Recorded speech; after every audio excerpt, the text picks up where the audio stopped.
Welcome to another episode of No News is News. I'm your host, Alex R. Wagner, and today we've got Donald Trump at a coal plant, or not at a coal plant, but at the White House talking to people about coal and the coal plants, which is hilarious since, everybody's saying that, the coal people are dying or something with the cancer or something.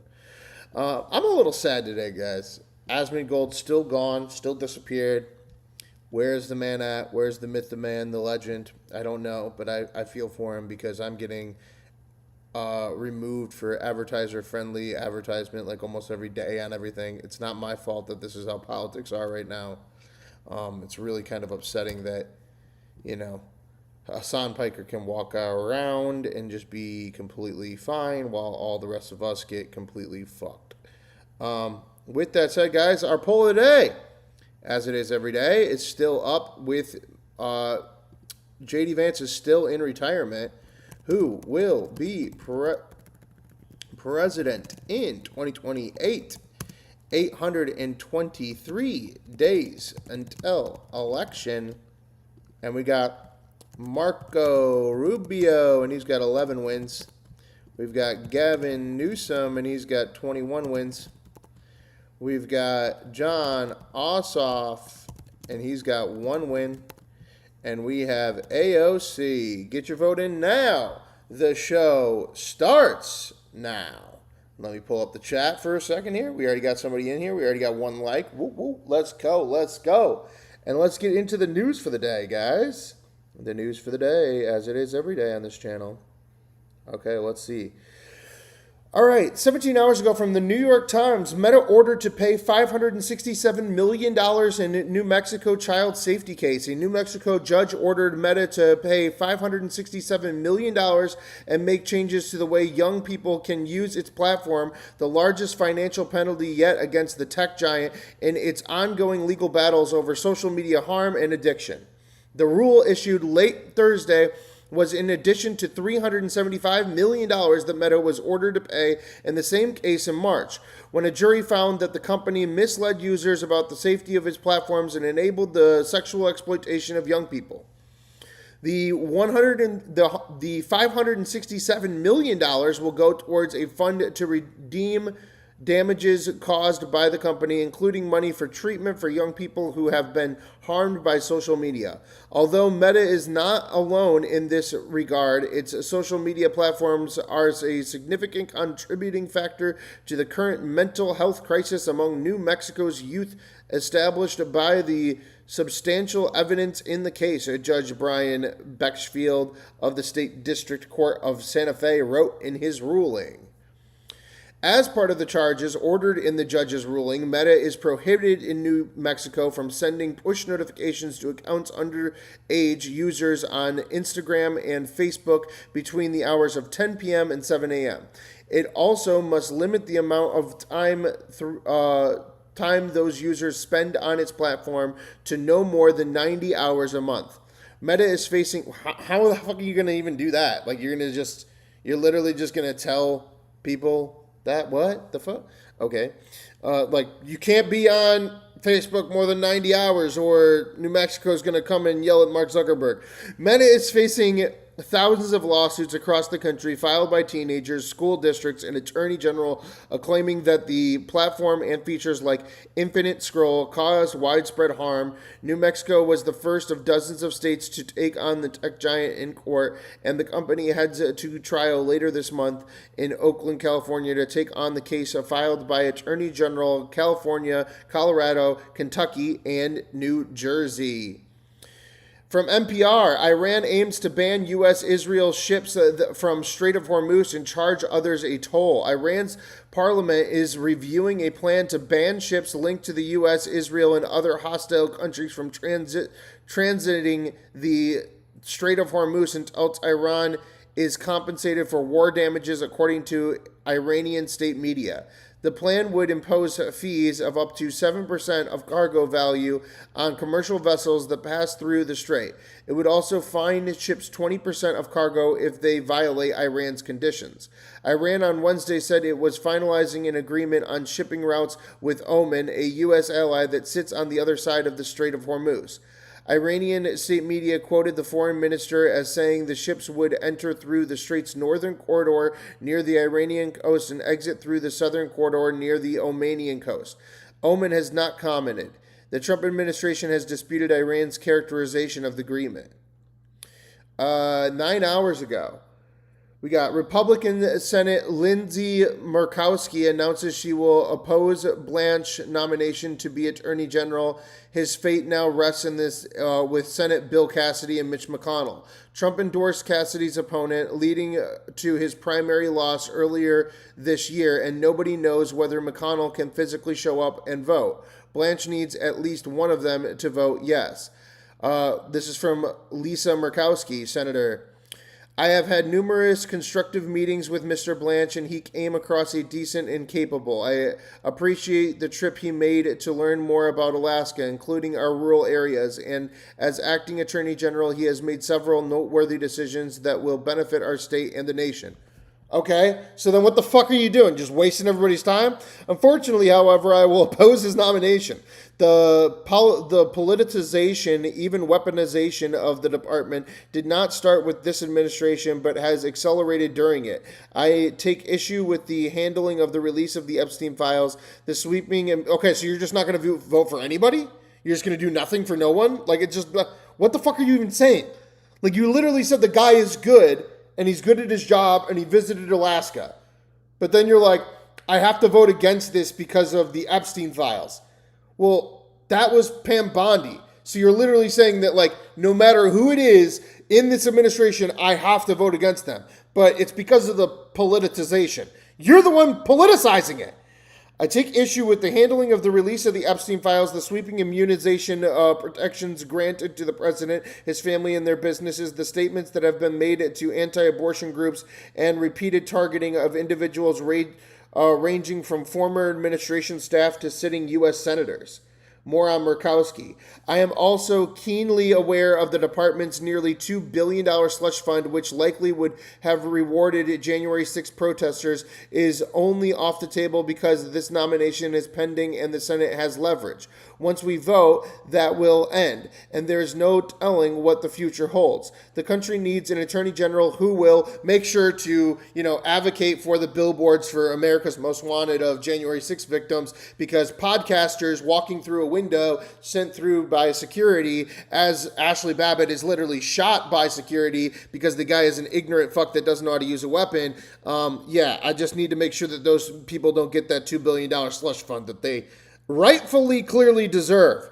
I love how all these Republicans are fighting against the slush fund. It's fucking disgusting. Disappointing job numbers released. Yeah, I'm unemployed. Make sure you throw those super chats. Make sure you do what Just Me did. Help the channel out. Become a member. Do something, guys. Help us out. Make sure the show independent. Make sure I'm not doing Better Help and Black Rifle Coffee ads next week. The U.S. labor market lost jobs in July, an unexpected contraction likely to renew questions about the economy's fundamental strength at the time when it is also facing elevated inflation. The Labor Department July jobs report showed that the economy lost 23,000 jobs last month, a big shortfall versus the gain of 83,000 the economists expected. Revisions to May and June payroll numbers showed the economy actually added 103,000 fewer jobs in those 2 months than previously reported. More Americans stepped back from the labor market entirely, according to the Labor Department's separate monthly survey of households. That's why the employment rate trickled down. Fewer people even looked for jobs. Oh, okay. But remember, Donald Trump will say every single day, there are more people working today than ever before in America. Shut the fuck up, my guy. You're no better than Biden at hiding these economic numbers, I'll tell you that. New York Times, wage growth versus inflation is a trend we watch to see if our money is keeping pace with price hikes. Average hourly earnings rose 3.2% over the year, slower than the 3.5% annual rate over the past several months. Next week's inflation report will tell us whether workers gained or lost spending power when accounting for price increases. The summary by Heather Long says, just in a surprising jobs report, the U.S. economy lost 23,000 jobs in July, way below expectation of gaining 80,000. May and June were revised down by a combined 103,000. Remember when they were bitching about Biden doing the same thing? Unemployment rose to 4.1%. This went down for the wrong reasons. Over 260,000 people left the job force last month. Wage growth is now at its lowest it has been in 10 years at 3.2%. This has entirely wiped out the entire prospects of any inflationary numbers. On the declining numbers of the labor force participants, this worries me. Over 2.1 million people have left the U.S. labor force since November. Labor force participants rates number 62.5%. Labor force participant rate now in July, 61.4%. We have lost nearly 2% of the entire job market in less than a half a year. Some of this is due to lower immigration, some due to baby boomers retiring, but it is also likely signaling job seekers becoming discouraged. Yeah, I haven't applied for a job in fucking 4 months. Indeed is a piece of shit. Donate to the channel. I'm here 7 days a week. At least 6 hours a day, live streaming, doing the news with y'all, because there's nothing else for me to do as an independent content creator in the fucking media verse right now. Some of this is due to the lower immigration. Prime age labor force participants for the working wages of 24 to 54 looks a little better, but even that has fallen sharply. Impact of AI. Most of the weakness in July payrolls increments from the retail and leisure and hospitality sectors, but there is still an ongoing gradual bleed in jobs in sectors of the economy which have adopted AI quickly. We have discussed the president's executive orders trying to crack down on the birthright. Okay, more notes. President Trump is selling early access to his social media posts. Truth Social launched a subscription service giving first look at posts from the president. The price tag is reportedly up $100,000 a month. Critics are raising alarms over paying customers seeing market-moving statements from sitting president before the public. We've been following the story out of the UK this week. The youngest black Cambridge professor in history has made some questionable claims and is being accused of plagiarism. He resigned from the university this week. Yeah, dude claims he learned how to read and write when he was 18. It's fucking weird. Jason Orty joined Cambridge in 2023 at the age of 37. Has said he is autistic and dyslexic and that he did not speak until he was 11 or learned to read or write until he was age 18. In his upcoming memoir, he claims to have developed epilepsy after being beaten by other children, lived with a brain tumor, and attempted suicide during the pandemic.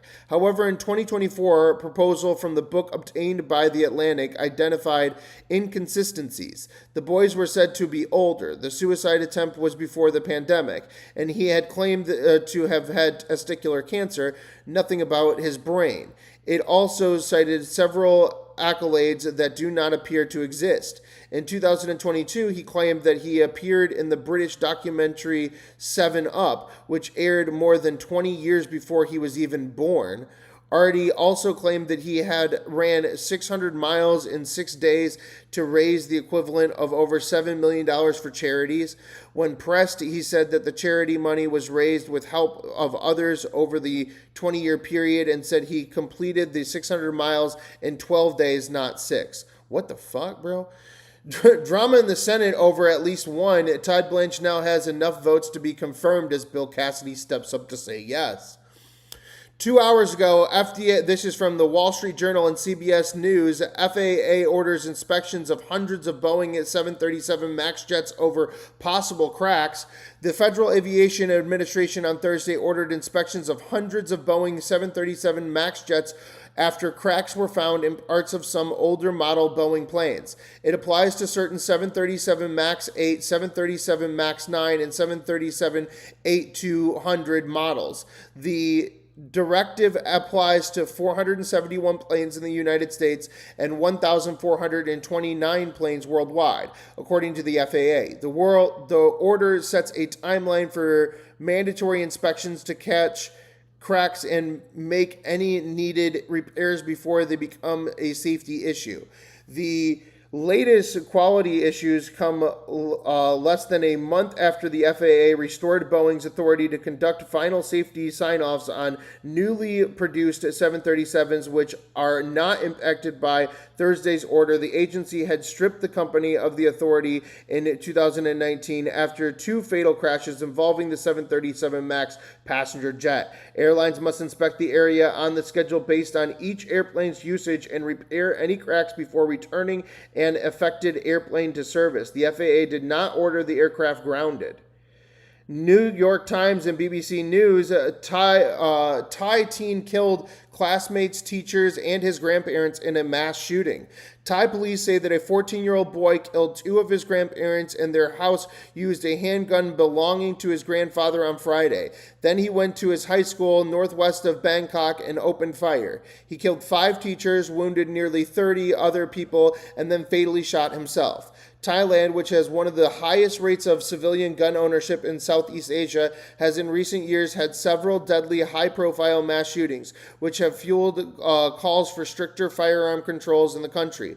The general public, those who have no government or official duties, are not allowed to carry guns outside of their home. The Prime Minister said Friday, adding that he would introduce a new gun control law this week.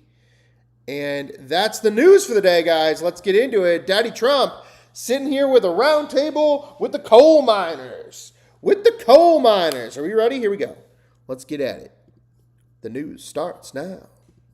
What the fuck, bro? Excuse me? Is this dead? Are my headphones dead right now? Bro, what? This is insane. Alright, I'm going to mute that, but unmute that. I'm going to give you guys my headphones. That's weird.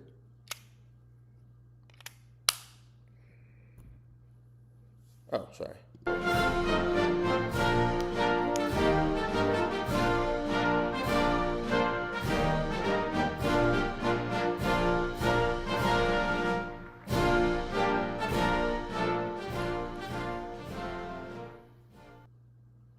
Does 1%. Damn, bro. That's crazy. Oh, the other one has 30. It's a very nice song. I love that song. Because that means you won, basically. If we didn't, we wouldn't hear that song very much. But I want to thank everybody, special people. People that built our country are here. And you really haven't. I was just looking at my notes, and I could do this one without any notes because there's a great love for what you do. And I think you haven't been treated well for many years, but you're making up for it now. You're really making up for it now, so it's an honor. And yeah, I'm delighted they're to getting be that here at the fucking Department cold of State disease to and announce dying. some of the largest ever investments in American mining. A great thing mining is.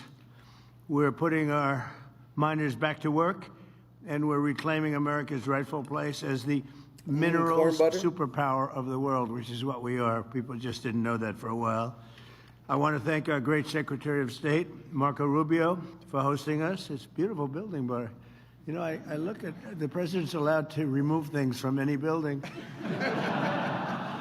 And I'm liking the chandeliers. I like those Corinthian columns, but I don't know, cutting them out would be not good. Those are beautiful columns. But I'm allowed to do it. Every once in a while I'll come in here and grab a painting and put it at the Oval Office, right? But not too much. But I want to thank Marco. I want to thank Secretary of Interior Doug Burgum, who's done a fantastic job. Secretary of Commerce Howard Lutnick, likewise, and as well as Executive Director of the National Energy Dominance Council, Jared Agan. Thank you, Jared. And thank you all. I love that, the Dominance Council. I've never heard that one before. The Dominance Council? That's a hell of a name. Where's Jared? That's fine. Where's Jared?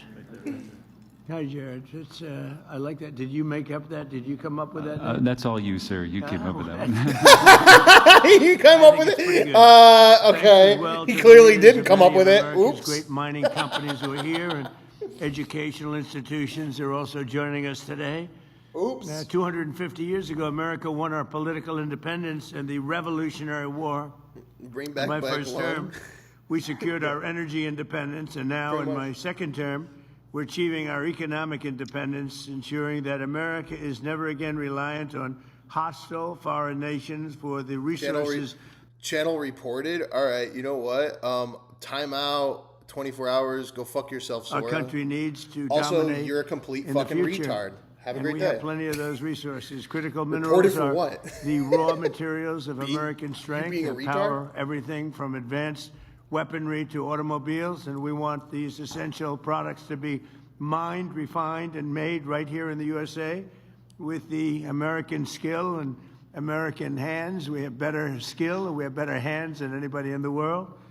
For decades, politicians let other countries steal our mines and mining jobs. They'd close up mines. They'd buy a mine and close it because it was good for them and put American producers out of business. The United States lost more than 3,400 mines. Oh, can you imagine? 3,400.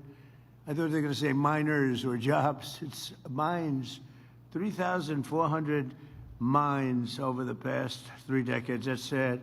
But now they're coming back, and they're coming back faster. Isn't it hilarious that the people that are saying that they're going to report my channel or they're trying to like silence people like Asmongold, myself, make sure you can throw those super chats, become a member, guys. But remember, like all these people that want to condemn us Americans, they hate America. They think that we deserved 9/11. They're going to get booed just like the mayor of New York on 9/11 on the 25th anniversary because we're going to make sure that this fucking Muslim can't speak. And on top of that, they continue to perpetuate the word pedophile in the chat every day, all day long. They're the disgusting fucking minions that we don't need in our society. They're the fucking people that are ruining everything. They're the people that canceled Asmongold, and they're the same motherfuckers, these blue-haired retards, that are sitting there saying that we deserved 9/11, not realizing that they were also born here and that they're inherently becoming victims of themselves. It's fucking disgusting. We need to end it. Many I'm of an those idiot. mines are being Have reopened, fun. and a lot of new You mines have are no being fucking built. comment, my guy. Over You're the past just a 18 fucking months, our retard. administration has signed or approved more than 160 minerals deals worth nearly $40 billion. And today, the United States is opening up new mines at the fastest pace since the 1950s. Nobody's seen anything. I'm on the wrong side of history, dipshit. I'm wrong. Okay, we're just going to start doing the commie thing with these people. Because this is what they like anyway. We're just going to start banning them for 24 hours every single time they even enter the chat. We'll just clean out the chat of any fucking Hasidic Muslim pieces of shit from the Middle East that don't like America. Because again, this is an American channel. I don't give a fuck about you or any of your goddamn bullshit today, guys. My friend Asmongold that lives in the same exact city as me is being banned while you guys support literally condemning 9/11 victims. It's disgusting. It's un-American. It's not going to be allowed in my chat. I'm fucking done. I'll spend the whole 6 hours tonight just clearing out the chat of retards if I need to. I swear to fucking God. We're not going to fucking do this today. And AI not when Asmongold is banned and we're letting people walk around that treat America like it's a piece of shit while they were born here. How in the fuck is Hassan Piker allowed to sit here and have a framed poster of the 9/11 fucking tragedy and glorify it, but we're going to ban Asmongold? We're going to do the same shit in my chat too, where we're going to say I'm an idiot, I'm a retard, I'm against the da-da-da. No, I'm American and you're a piece of shit. And you should go to fucking Afghanistan or wherever the fuck you think it's better. Because it's not. It's fucking America. I live in the heart of fucking Texas. I live in the goddamn capital in Austin. We are fucking liberal. We are woke. We are fucking artists. And you are pieces of fucking shit. And I'm tired of them. Plans. We have 9. Fuck the wokies. We have fuck these liberals on the coastal elites. I'm done with them. I'm done with them. We're removing them. 12 months actually, but Roachkin got banned. Not banned again. He got banned entirely. I mean, I've spoken to him. I can't say much more than that, but he's been gone for 3 days and there's a reason, and he will be coming back shortly, but when he fucking does, I don't know, it's so fucking frustrating to see these things happen to people. that don't deserve it. And then the other people get to go out there and glorify Muslim candidates and fucking condemn 9/11, and they get okay. 19.2 in actually 12 months, but we'll add something to. And then they come into our chat, guys, an American chat that's just impartial, just making fun of politics. And they say things like, reported your channel, you're a piece of shit, you're a crybaby MAGA cultist. Here's another 24-hour timeout for somebody. I'm tired of this. I'm so fucking tired of it. This is how Charlie Kirk got shot. This is what we need to stop doing. We need to stop being nice to them. Stop giving them a platform. Stop letting them come to the debate. You're un-American, leave. Get the fuck out. We're done. We're fucking done. You want to ban me? Ban me. But I'm an American, and I'm tired of talking to fucking foreign supporting retards. So it's now going to be over $20 trillion. And by the way, no country ever in history has done anywhere near that number. We're 5 to 6 times higher than certain of our competitors from very successful competitors, but we're much higher. Nobody's. If you even paid attention to this fucking show at all, we put $5 or $10 on Stevens. We had a fun time with that with AIPAC. I congratulated El Sayed, and I said that he had a great speech that night. I pointed out that the next day he's saying he's breaking bread with Jews on Passover, which is retarded, and got condemned for it. And then the next day I showed Nate Fieldman's fucking coverage of Dearborn, where the Jew AIPAC supporting fucking idiot literally condemned a Lebanese American English speaking business owner. I am for America. I am not for your impartial bullshit Hasidic Jew Muslim fucking Islam war. No. Call me a Nazi if you want to, but welcome to fucking America. Seen what's happening today in our country. Nobody has seen fucking anything like it. And sick of you fucking see it grifters. Again, but only for us. I think it's going to be hard to match, however. Today, the United States is opening new mines at the fastest pace, and we opened the first American rare earth mine in more than 70 years. What's that all about, Marco? We've announced the construction of the first new aluminum smelter since 1980. It's going to be a big one. I mean, if it's the same one, building a massive, beautiful job producing smelter in Oklahoma. Brian, you're a poor idiot. I love Oklahoma because they have 77 counties. I won all 77 3 times, right? Holy based. Oh, he's looking at you, right? Nobody's Holy based. Holy based. That's a comment that I appreciate. Welcome to the mod club. Don't abuse it or you lose it. We had to remove a mod yesterday because the mod came in here and said that we had a mod that was in here that was saying that they got the COVID-19 vaccine, so nothing changed about their life, and that if everyone got the vaccine, then nothing would change about their lives. Like, it was just. I'm like, all right, you're unmodded. And then he was like, I don't believe you that you had family members in the hospital. And I'm like, all right, and now you're banned. Like, it's just like, it's that simple. We're not playing these rules anymore. When they're banning Asmongold, and then they're allowing Hassan Piker to frame 9/11 and glorify it on his wall, say that we deserved it, it's fucking disgusting. The juxtaposition is fucking disgusting. It's pretty good, right? I like Oklahoma.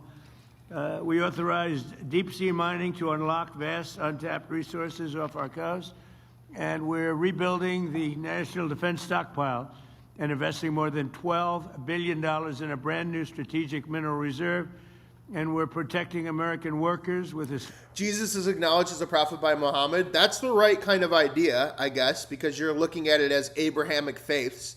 Again, I hate the polarization of it because I feel like you're on the El Sayed Muslim side of it. But yeah, Jesus, which is in the middle, Jesus, which isn't fucking either side of this fucking equation. Remember, this is Jews versus Muslims, not fucking Jesus. Historic tariffs on foreign copper, aluminum, steel, so that our and go watch the message. Go ahead. Go watch the message. Learn about Muhammad from actual Muslims, because that's a good movie from the 1970s, guys. In English, too. So you probably heard me during my campaign. I used to say, the word tariff is my favorite word, and the fake news, see them back there? They're all back there. And they'd say, what a terrible thing to say. What about God, wife, country, love, I said, it's all right. You know, the sad thing though is that like we're all like doing all this polarization shit because we know we only have 2 more years to this guy. Like, I'm just reminiscent at this point. Like, he feels like he's living in a past decade. After what happened on Monday, every time that Donald Trump gets up here and speaks each day, it feels like he's living in a different time zone. Like, he's just in a different fucking dimension. Like, the era of Donald Trump is going to fade in 2 years, and Jesus Christ, I do not know what the fuck is next, but it's going to be scary. So I made my because y'all are idiots. Now I have no problem. Oh, they hit me hard when I said tariff was my all-time favorite word. It didn't play well, but it's a solid number 5, and now I'm okay. But American miners have never had a greater champion in the White House than President Donald Trump. And before I took office, federal mining permits took 3, 4, or even 5 years. Now they take as little as 25 days. So we went from 5 years for approvals to get them, and nobody was doing it anyway. Took too long. And Nobody was doing it anyway. So now we go from 5 years to 25 days for approval. Under the great big beautiful bill, we secured an unprecedented $100 billion. Somebody says anything other than Dementia Donnie. You don't understand. You don't understand. You're going to miss the days of Donald Trump when he's gone.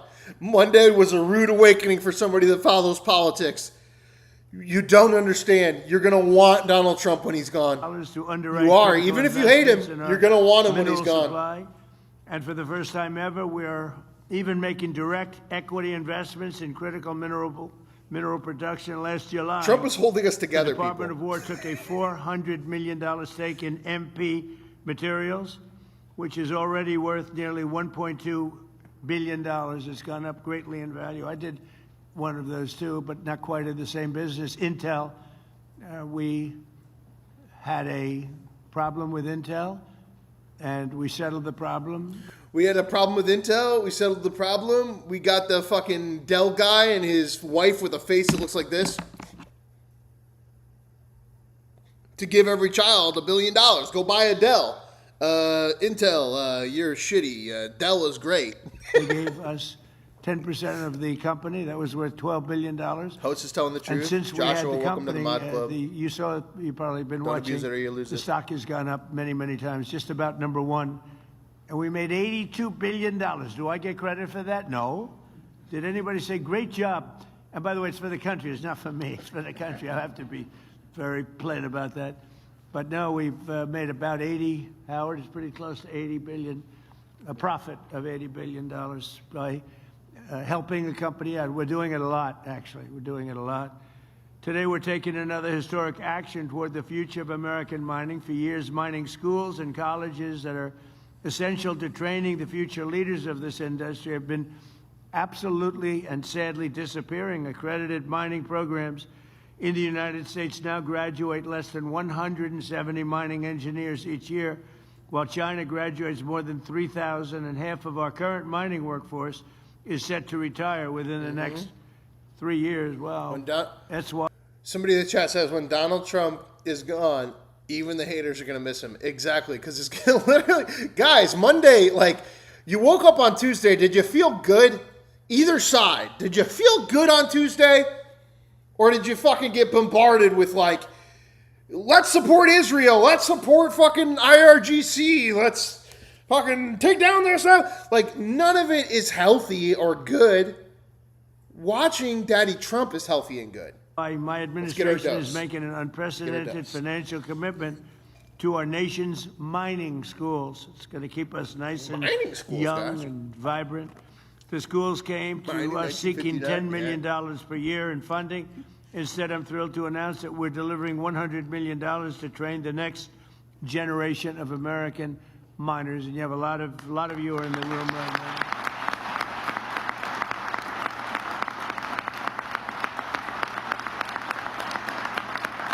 Feel good seeing American news.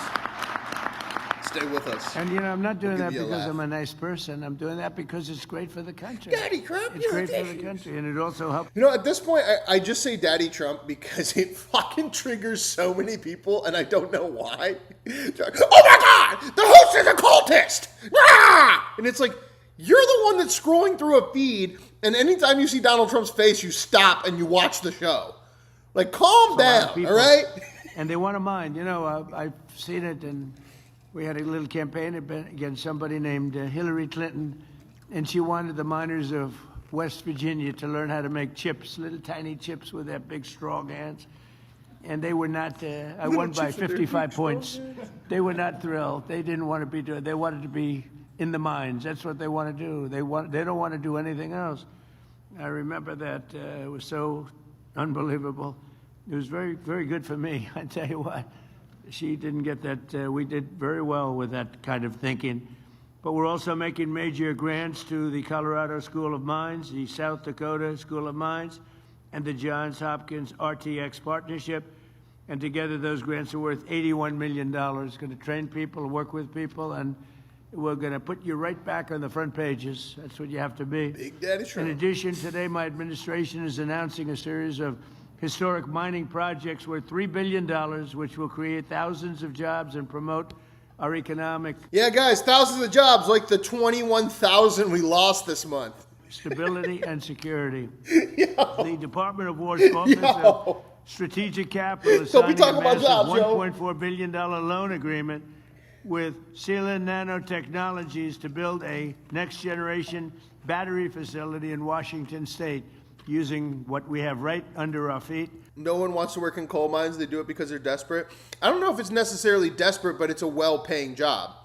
If the chip manufacturing was paying the same as the coal mine, I don't see a single motherfucker being like, I want my black lung. I want this electric thingy. No, if you're going to give them the same amount of money, they're going to go, yeah, I'd like to not dive into the coal pits. The Export-Import Bank is working to provide more than $1 billion to finance the Ivanhoe Electric's Santa Cruz Copper Project in Arizona, one of the biggest anywhere in the world. The Ex-Im Bank is launching the Alabama Graphite Project, a $25 million investment, as well as the Fort Cady Integrated Boron Facility in Southern California. Moron facility? And it's going to be something. We broke through the environmental disasters. You had environmental people. You know, I'm an environmental person, believe it or not. But you had people that were just stopping it. They were using the environment to stop all of these things. The Department of War is investing $400 million to expand production of scandium, one of the world's most valuable aerospace and defense materials in Australia. The Department of War is also investing $150 million with Niron Magnetics in Minnesota. Minnesota, wow. What the hell happened? Minnesota, wow. The governor's totally corrupt, but we won't talk about that now. That's for another day. Corrupt and incompetent, a bad combination. To build rare earth magnets. Magnets, you got to go with magnets. That's a good one. Everybody should go for magnets. Really badly needed. And Global Advanced Metals will build a major new factory in southeastern Pennsylvania to support cutting-edge defense and aerospace systems. Together, we're reawakening the spirit of the gold rush, the prospectors and the great pioneers of this country, people who built the United States of America. And very simply, we're making mining great again, and the United States is doing better than it's ever done, maybe ever done. So I just want to thank you, and I'll now ask Secretary Rubio to say a few words, and then we'll hear from some of the wonderful people we have up here. Secretary Burgum, in this order. Secretary Lutnick, Executive Director of the University of Arizona School of Mining and Engineering and Minerals. Cray Luxbacher, President of Colorado School of Mines. Paul Johnson, CEO of MP Materials. Jim Latinsky, who I know your brother. He's a nice guy, by the way. I assume it's your brother. Where is... Right? That's right. Andy. Yes. Your brother? Yes. Okay, well, he's a smart guy, and so Thank you. And President of Resolution Copper, Vicky Pesci. So we'll go... I didn't know I was going to have so many people. I'll be here all day. If you could go quickly, I would appreciate it, because we have a war to prosecute, okay? That's my excuse for getting out of here a little bit early. But I've done my thing only in the sense that we're spending hundreds of millions of dollars and even billions of dollars in bringing your industry back. And we need your industry. We're not doing you favors. We're doing ourselves favors. We need your industry. people wouldn't talk about it, but we do indeed. Marco, please. He is slushing his Mr. words President, lately, thank you ain't for coming to the he? A little State bit. Department. Definitely not as bad as Biden. We like but this room a lot too, and obviously Still slushing him. there's a painting up here. Uh-oh. That's a good one. I'm taking it with me. I shouldn't have said anything. But anyway, Mr. President, thank you for being here. Thank you for your leadership on this topic. It's a challenge we face in this domain that actually goes to the very survival of the country. And thank you for giving it a priority in your presidency. This has been going on for 25 years. We've been walking away from the importance of this, and now we're trying to make up for 25 or 30 years of mistakes under your presidency. So we appreciate your presidency valuing this when other presidents did not. The group of people that are here today represent the whole nation effort that's involved in this. It's because at the core of this is our industrial strength, but also our national sovereignty, that we never depend on other countries for things we need to prosper and to defend ourselves as a people. And so you'll see here today, as you've already pointed out, we have leaders not just from government, but from universities, from private industry, from students who are going to be the future of this industry. I wanted to very briefly touch on what the State Department's done. You know, earlier this year we had a critical minerals ministerial. We brought in countries from all over the world and announced the creation of something called FORGE, which is an international partnership chaired by us in the United States to leverage public finance and coordinate diplomatic support to secure these supply chains around the world. At that meeting, we signed 11 new critical minerals agreements with countries adding to the ones that already existed today. That is something to kind of point out, guys, is that, like, let's not be hypocritical in the sense of, like, the thing is Democrats attack Trump and then they go, oh, he can't speak. And then your first response is to be like, yeah, but Biden. Kitty makes a great point, which is Biden claimed he had a stutter his whole life, had 2 brain surgeries, and was an awful communicator. Donald Trump has been a pretty great communicator his whole life. So when he starts slushing the words around a little bit, maybe we should be a little concerned. Today, under your administration, we've already signed 27 critical mineral agreements with other countries. We also, under the leadership of someone who needs to be recognized, our Undersecretary Jacob Hellberg. I don't know if Jacob is here, but Jacob's been phenomenal. He came up with something called Pax Silica, and it's an initiative that leads our efforts to partner with the private sector and invest in mining and refining and in processing, as well as the end-use applications of that. There's still a lot of work left to do, but we at the State Department are willing to utilize our unmatched global presence, our presence all over the world to ensure that we're working on this, and we're committed to working with industry, with universities, with all the elements of our national power to bring this about. And so thank you, Mr. President, for prioritizing this. And I think we all look forward to working not just nationally, but with our allies around the world to ensure that we have supply chains that are diversified and reliable, and no country can ever hold this over our head and threaten us in the future. Thank you. Thank you, Marco, very much. Thank you. Doing a fantastic job, too. I will tell you that. Doug? Well, sir, today is a day of gratitude, and we're grateful, first of all, to have a president that understands the importance of this industry and understand that our future depends on restoring American mining. And I'm also grateful that we've got students, educators, and industry leaders together in this room for the first time, we think, in the history that any president has called this group together. So again, thank you all for being here for this historic day. It's true the president has supported American mining more than any other president in history. And it's true that with the announcements made today, he's now supported mining education more than any other president in history. And we owe you a lot for that, Mr. President. We also, when you first took office, you declared an energy emergency, which included critical minerals as part of that. You created the National Energy Dominance Council.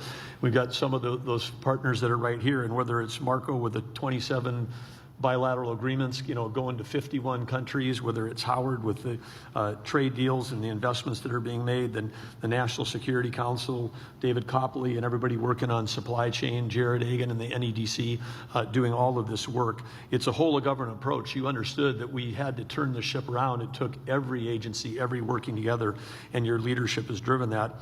Across Interior, it's included the U.S. Geologic Survey. We've got Andrea Travnik here in the front row, who's the Assistant Secretary for Water and Science, which include that. But getting these things like Geologic Survey back to their core mission, which is mapping. The critical minerals list comes out of the U.S. Geologic Survey. We've expanded that to 60 critical minerals, and for the first time we put coal back on that list because that's also such an important part of mining. And as you know, President Trump, everybody in your administration is slashing red tape, accelerating permitting, but permits don't build mines, people do. And that's why the investments that are made today related to reimagining the workforce and supporting these institutions are so great. America, it's estimated, graduates more than 30,000 lawyers every year, but you heard the president say less than 200 mining and metallurgical degree students. That has to change with a $100 million historic investment and the other investments announced today. The anticipation and the challenge to those 14 schools that are all here today is to double or triple the number of graduates in the next 2 years. And again, President Trump, even though that those are all amazing things, the most important thing that you've done is you've restored America's belief that we can do big, bold, hard things again. When you were campaigning, you talked about drill, baby, drill, and some people scoffed at that. But under that vision of energy abundance, America now, #1 oil producer, #1 natural gas producer, #1 LNG exporter, all of that in 18 months. This industry is poised to do the exactly same thing, to revive itself and become a world leader. And it's going to be powered by the next generation of American entrepreneurs, engineers, geologists, and skilled miners. And so, President Trump, this group is here. You've proven that we can drill, baby, drill. This group is here to prove that we can mine, baby, mine. And to supporting that, we're going to map, baby, map, and we're going to put American mining back on the map. So thank you, sir. Thank you very much. And it's something that we maybe should say. We do more oil right now than Russia and Saudi Arabia combined, and that's not including Venezuela. We're getting a lot of oil, and good relationship we have with them too, but a lot of oil. But we do, without even including Venezuela, we're doing more oil than Russia and Saudi Arabia combined. Isn't that something? That's a big difference. Howard, please. So let's be clear, critical minerals are more than an economic issue. They're a national security issue. If we want to lead in advanced manufacturing, AI, semiconductors, energy, defense, we can't depend on our foreign adversaries. Just a reminder, every time that Howard Lutnick speaks, we have to be reminded that he lied about Epstein's Island, went with his wife and children to Epstein's Island, picked up his kid from school on the day of 9/11, and was the only man that wasn't there when every one of his coworkers died in the Twin Towers. For the materials that underpin our Howard industries. Lutnick, everybody. We just can't. And that's why the president tasked us to rebuild the supply chain and make it a top priority of his administration and my department. So our objective is very simple. We're going to mine here, we're going to process here, we're going to refine here, we're going to manufacture here, and we're going to create those American jobs right here. So our Section 232 tariffs, right, where we strengthened our steel, our aluminum, and our copper industries. And let's just talk about what that's created. So I have Jesse Gary on my left. I went down to visit his aluminum smelter, and he's building the one in Oklahoma. Oh. Jesse's doing the one in Oklahoma, where he's going to double the aluminum production by the United States of America. So that's pretty amazing. Great success. Right? Then, of course, we're doing steel in We Alabama. don't forget, Howard Lutnick. We don't forget. The first types of smelters. We haven't forgotten. And furnaces that America's had in 40 or 50 years. And it's only because of your leadership and the 232 tariffs, which you've been driving. Never forget where Howard Lutnick was at on 9/11. Korea Zinc $7.4 billion to build a critical mineral smelter right here in the United States. Vulcan Elements, $1.4 billion, also to build right here in the United States. Right? Another, Robert is sitting next to me. We invested in dude was on the IPulse. island? That's his high-tech More than mining once. company. This Changed dude the way fucking mining loved is the done. island. And so we have an investment with him. And the goal, of course, is not just more minerals. It's the full industrial supply chain on American soil. You have to remember, we lost critical minerals not because of free markets. It's because of foreign subsidies, market distortion, remember export where you were on restrictions, 9/11. stockpiling. Where These were you? adversaries have just cheated their way to market strength. How'd And we you are know? back How'd and you we're know, fighting it. Mr. So we're Lutnick? not going to How'd you accept know? dependence on foreign supplies. We're just not. That's why we're working across the world, as Marco pointed out, to expand our global allies and make sure we're doing it together. So we're going to secure reliable supply. We're going to strengthen our global partnerships. right? We're going to back American companies. where was Howard Lutnick on 9/11? Best response, which was he was dropping off his kids at school for the first time in his entire life, supposedly. We're going to make sure the United States, not our adversaries, controls the supply R.I.P. of power and critical minerals for our country and our future. The bottom line, we need to control our supply chain, and under your Did you write leadership, Fitzgerald? Yes, he we are did. executing on that, and it is coming. We will mine, we will process, we will refine right here in America under the Trump presidency. Thank you. Thank you, Howard, very much. And Craig. Black lunch for everybody. Let's go. I'm here, sir. Go Mr. ahead. President, first I want to thank you. This is a historic investment in American mining engineering schools, and we're really grateful. I also want to say thank you for what you've already done towards accelerating even get her. permitting for mining in the United States. It's really been unbelievable, and you've created pathways for industry. And now, in order to achieve American mineral dominance, we really need technology and talent. And your American mining schools are ready to get to work, so thank you. Thank you very much. Thank you. Please. Thank you, Mr. President, and thank you so much for your leadership. I think the state of California, Thank you for the investment in the my administration's is to for your enduring support. And we finally get around miners who with all of your nodules down the deep. Pass it down. Please, David. Valuable. Oh, I like that too, huh? Oh, you got a gift. Somebody give him a gift. Another gift for Donald Trump to auction off on eBay. It's real. That's fantastic. It's a gold Oh, I ring. like that too, huh? This is so valuable. I don't know, do you have a lot of competition, I hope? Because people have to go after. This is so, people have no idea how valuable that is. Thank you very much, fellas. It's really beautiful. Please, David. And as somebody who joined the Trump administration from the mining industry, I just want to say that absolutely nobody supports our industry more than President Trump. So for decades, we felt Leslie. ignored by White Washington, and we've seen our industry outsourced to our geopolitical competitors. I know. So I'm so grateful to work for you That's and crazy about reestablish. Howard Lutnick. Thank you Shouldn't very our allow. next generation. Is there anything? We need to get rid of Howard Lutnick, and we need to get rid of Kash Patel, and then after that, you get rid of this Attorney General, and you're good. Many administrators culturally, rather than have that. And He took me very, said, you have to be here. I love what you do. Doug made a terrible mistake before when he said coal. I said, you have to always precede it by saying, clean, beautiful coal. He made a speech once, and it was a great speech, but he took me very much, at the word. He said, clean, beautiful coal. He mentioned coal about 40 White times, Knight, and he kept welcome saying, to the clean, Mod Club. beautiful. Don't I abuse said, it or okay, you that's lose it. enough, that's enough. But it needs a little public relations help, but it doesn't need so much anymore. We're producing more coal now than just about ever before. It's firing up our great plants, and certain types of plant. There's, nothing like it. And we were out of that business. If you would have seen the people suffer, and some of you were those. Oh, okay, just so you know, mods, we have a new rule now. The 8647 is no longer considered a death threat. Comey got off on that case. They're most likely not going to prosecute him, so we can let the Democrats have their little win with the 8647 on the free speech. Remember, 5-minute timeouts for anybody that's bugging you, irritating you, doing some bullshit. Other than that, only 24-hour timeouts if they're doing one of three things: either spamming, billboarding, which is just saying random shit or a bunch of emojis or whatever, filling up the fucking chat, or if they are actually doing death threats. And moving forward, the 8647 not legally considered a death threat. People, I believe some of you were the people, but this great big coal deposits, and you couldn't touch them. If you touched them, you were like a bad person. They put you in jail. It was the craziest thing I've ever seen. And China's smart, and they're using coal. They're building 58 coal plants right now, generating plants, all coal. They don't have too much wind. They sell us wind turbines, but they don't use too many of them, so it's because they're smart.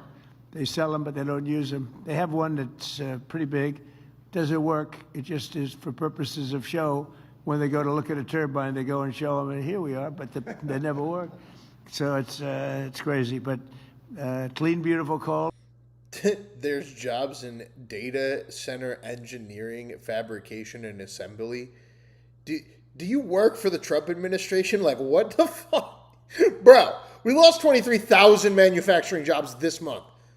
Shut the fuck up. Is something special. It's all very special, and we're back in the mining business, and I'm very proud of the country. I'm very proud of what you do. You really do. I said before walking in, these are the people that really built America. And you were not treated properly, but we're making up for lost time. You're being treated very properly right now. So I just want to thank everybody. Great honor to be with you. Thank you. Congratulations. All right, guys, let's get into it now. We're going to go right to Senator Blumenthal in his press conference for the passing of the Russian sanction bill, a.k.a. the Memorial Lindsey Graham bill. This was Lindsey Graham's last dying wish, so the Democrats and the Republicans are going to start another war. They're going to give Ukraine a bunch of money to fight Iran now because Israel is evil. Okay, guys? So if you're like, Israel's evil, it's okay. All the money's going to Ukraine now, and Ukraine is just going to fight the IRGC for us. Roller coaster emotions. Same thing, but fucking different result friend, politically, I guess, or something. Senator Lindsey Graham, for whom this bill was named, and I am really honored and pleased to welcome Senator Graham to her first appearance in the Senate press gallery, where we all held does this man have Lindsey eyes? On so many occasions. Somebody tell me, does this man have eyes? I don't know if this man has a human eye. Ah, fuck. There you go. Did not want me to watch it. Gallagher, orthodontist. All right, here we go. Let's go. Come on. Lindsey on so many occasions. This guy doesn't have eyes. And I'm not even going to try to channel my inner Lindsey Graham, except except to say, as he said to me in some of his last words, this is a big effing deal. We all did good. And all of us here, part of a team, a bipartisan team, achieved this. Look at how fucking gleeful every person is to just keep the war going. They're like, it's not Israel. We're not giving money to Israel. We're giving money to Ukraine to fight Iran. Overwhelming 86-11 vote. President Zelensky is watching in Ukraine. Props to those 11. Vladimir Putin is watching in Moscow. I'd like to think Lindsey Graham is watching as well and proud of what we've done, because today we send a message to Vladimir Putin: you will not win this war. Time to come to the table for peace. Your economy already on its heels. Why does he look so similar to Green Goblin and Tobey's Spider-Man? Bro! It's going to be throttled, even decimated. Blumenthal, the Green Goblin. Off the flow of revenue from purchases of Russian oil and gas. These sledgehammer sanctions and tariffs will stop all who are complicit in this murderous, criminal war of aggression against a brave, free people. And we say to the people of Ukraine, we are with you. We will stand with you. I can't not see the Green Goblin now. We will provide the arms that are necessary, but we will begin today by imposing somebody on Twitter needs to AI this and make him the Green Goblin. Sanctions that help you win the peace. These sanctions are the most consequential that have been imposed on Russia's financial institutions, its industrial base, its shadow fleet, and all who continue to enable Russia's reign of terror since the beginning of this war. They will be enforced. For the first time also, the United States imposes meaningful consequences on the world's largest purchasers of Russian oil and gas, constraining authority, the 5 largest of them, and imposing those kinds of constraints by cutting off the lifeblood of Russia's war economy. This bill is about changing Vladimir Putin's calculus. Every barrel of oil that goes unsold, every dollar denied the Kremlin, makes it harder for Russia to finance its reign of terror, which every night Ukrainians endure, killing civilians. Putin's targets are hospitals, schools. Bro, what are you talking about? Ukraine just blew up Moscow. What are you fucking talking about, bro? Apartment houses, civilian targets. The hypocrisy. And these sanctions and tariffs will aid in stopping them. Now we need to go to the House. We recognize the work that lies ahead. I'll be back in 1 second, guys. This bill is the bill that will pass. It's the bill that will be signed by the president. He supports it. It has taken some time to gain his support, but now that we have it, we need to move forward as quickly as possible to make sure we stand with the people of Ukraine. With that, I am honored to yield the floor to Senator Graham. Thank you. Thank you so much. This is both an emotional day and a very exciting day for me. I'm pleased that the Senate has come together in a strong bipartisan fashion to pass the Lindsey Graham Sanctioning Russia and Iran Act of 2026. I would like to thank President Trump and my colleagues, Senators Blumenthal, Britt, Shaheen, Wicker, and Whitehouse, and anyone else I may have forgotten, for helping make this a reality. Russia has waged war against Ukraine for far too long, and this bill assists President Trump in his noble efforts to bring it to a close. This legislation was deeply important to my brother, Lindsey, and I'm grateful that this bill has achieved such a wide coalition of support. He believed that this was the most consequential piece of legislation that he had ever led, and I'm proud to have carried the torch to the finish line. Lindsey was committed to achieving a peaceful resolution to this war, and I'm confident that these sanctions will pave the way. Thank you. Well, thank you very much, Senators Blumenthal and Graham. And I would just echo everything they said about this legislation. I also want to thank all of the staff members who worked on this legislation, from so many offices that are represented here, from the Senate Foreign Relations Committee, both the minority and the majority, who were very involved in this effort. This is legislation that has gotten to this point because of the efforts of so many people who have spent so much time, and obviously without Senator Graham, Lindsey Graham, and his sister, and Senator Blumenthal, we would not have made it to this point. As Senator Blumenthal said, this is the toughest new sanctions that Congress has placed on Russia in years, and that's what's going to help bring Russia to the negotiating table. When President Zelensky was here last week, he told members of Congress that Ukraine needs this bill. I hope our colleagues in the House will listen to those words and will pass this legislation as soon as they return. Obviously, we have a lot of work to do, but this bill provides the best opportunity that Congress has to end this war. And every day of delay, innocent Ukrainians will continue to die. So we got to get this done. Thank you. Thank you, Senator Blumenthal. What an incredible day. Being able to stand on the United States Senate floor and watch the Lindsey Graham Sanctioning Russia and Iran Act pass in an overwhelmingly bipartisan fashion was incredible. And while Senator Lindsey Graham wasn't physically present on the floor, you could feel him on there as votes kept coming in and in and in, as we stood unified as a Senate, as the United States of America, telling Putin, we will accept this no more. We know Putin is on his heels. When people are on their heels, they lash out. We saw innocent civilians die in Ukraine this week. Too many people have died. Too much blood has been shed. Now is the time to give the president the tools he needs to drive Putin to the table. I've been reflecting on a conversation that Senator Graham and I had.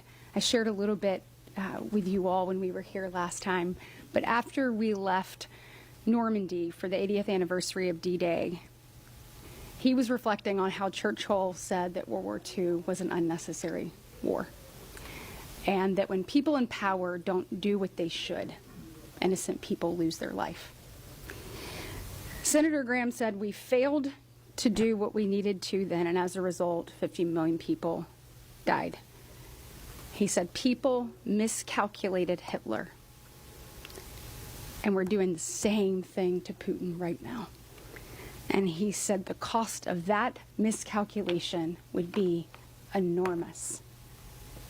Today, we stood up tall for Senator Lindsey Graham, for freedom, for what the United States stands for, and for the people of Ukraine, and peace and prosperity across the globe.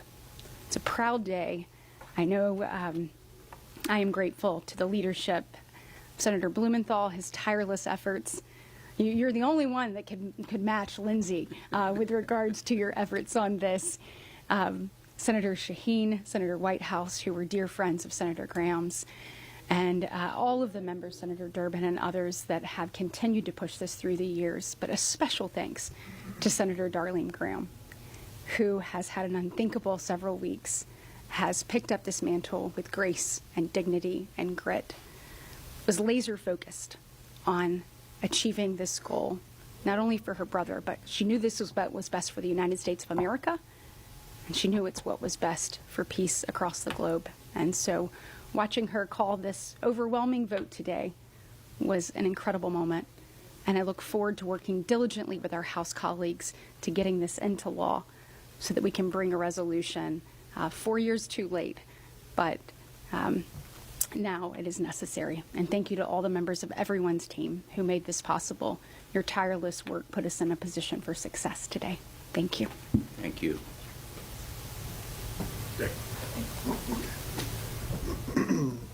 Darlene, I miss your brother. I'm sure you do too. If he were here, it would be another show, a great Lindsey Graham show. It never fails. And I'm sure he would have been riding the crest after that fantastic vote on the floor. And when you think about what led up to this, I was happy to be joining Dick Blumenthal and Lindsey Graham and so many others in being an original co-sponsor of this measure. I can remember back to February 22nd of 2024 when the invasion took place in Ukraine.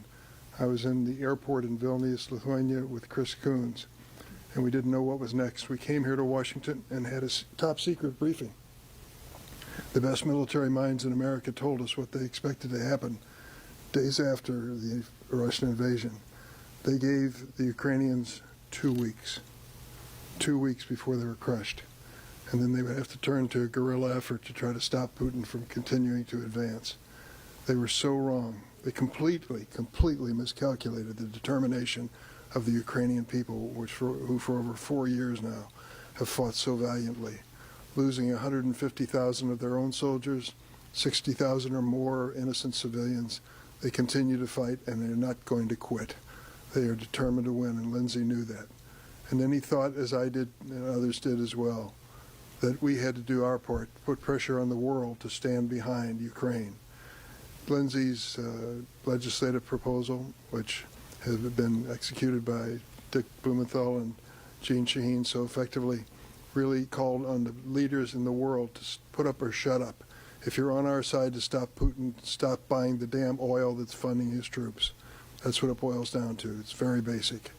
There was some fear among Democrats, I'll be very honest with you, and others, that giving this power to the president may be too much power. But I didn't feel that way at all. I felt that we had to do something decisive and meaningful when it came to sanctions and tariffs, and we've given the president that authority. Oh, so exciting. I hope he does not misuse it. I hope he uses it for the right reason, to stop the wanton killing which takes place every night in Kyiv and other cities around Ukraine. Ukrainian people are very proud people. Ukrainian Americans are pretty proud people. Come to Chicago, Illinois, and I'll take you to Ukrainian Village in the city of Chicago, and to their church and to their school. It's a wonderful community and a wonderful neighborhood. Honored to represent it. And I would say to them today, we did our best. Ukrainian Village isn't really Ukrainian in Chicago. Ukrainian Village is actually pretty much a Greek town. They call it Ukrainian Village. On the floor of the Senate, now it's up to the House to give authority to the United States to put pressure on the world leaders to join us and finally bring an end to this war. Disgusting. Slav Ukraini. Here. And make me a sandwich, tramp. So I'm your rapper here. And Hey, I want to start what's with up, Dean? thanks to Dick and Lindsey for leading this bill, for their persistence through many troubles, toils, and snares to this really remarkable day, and compliment Darlene for the way she has stepped up. And Okay, guys, we're going to leave the audio rolling. I'm going to get the poll going for the Graham next hour. Stay into with us, this, guys. Conversation. I want to also Got the thank runoff Chairman coming up Risch here. and Ranking Member Shaheen.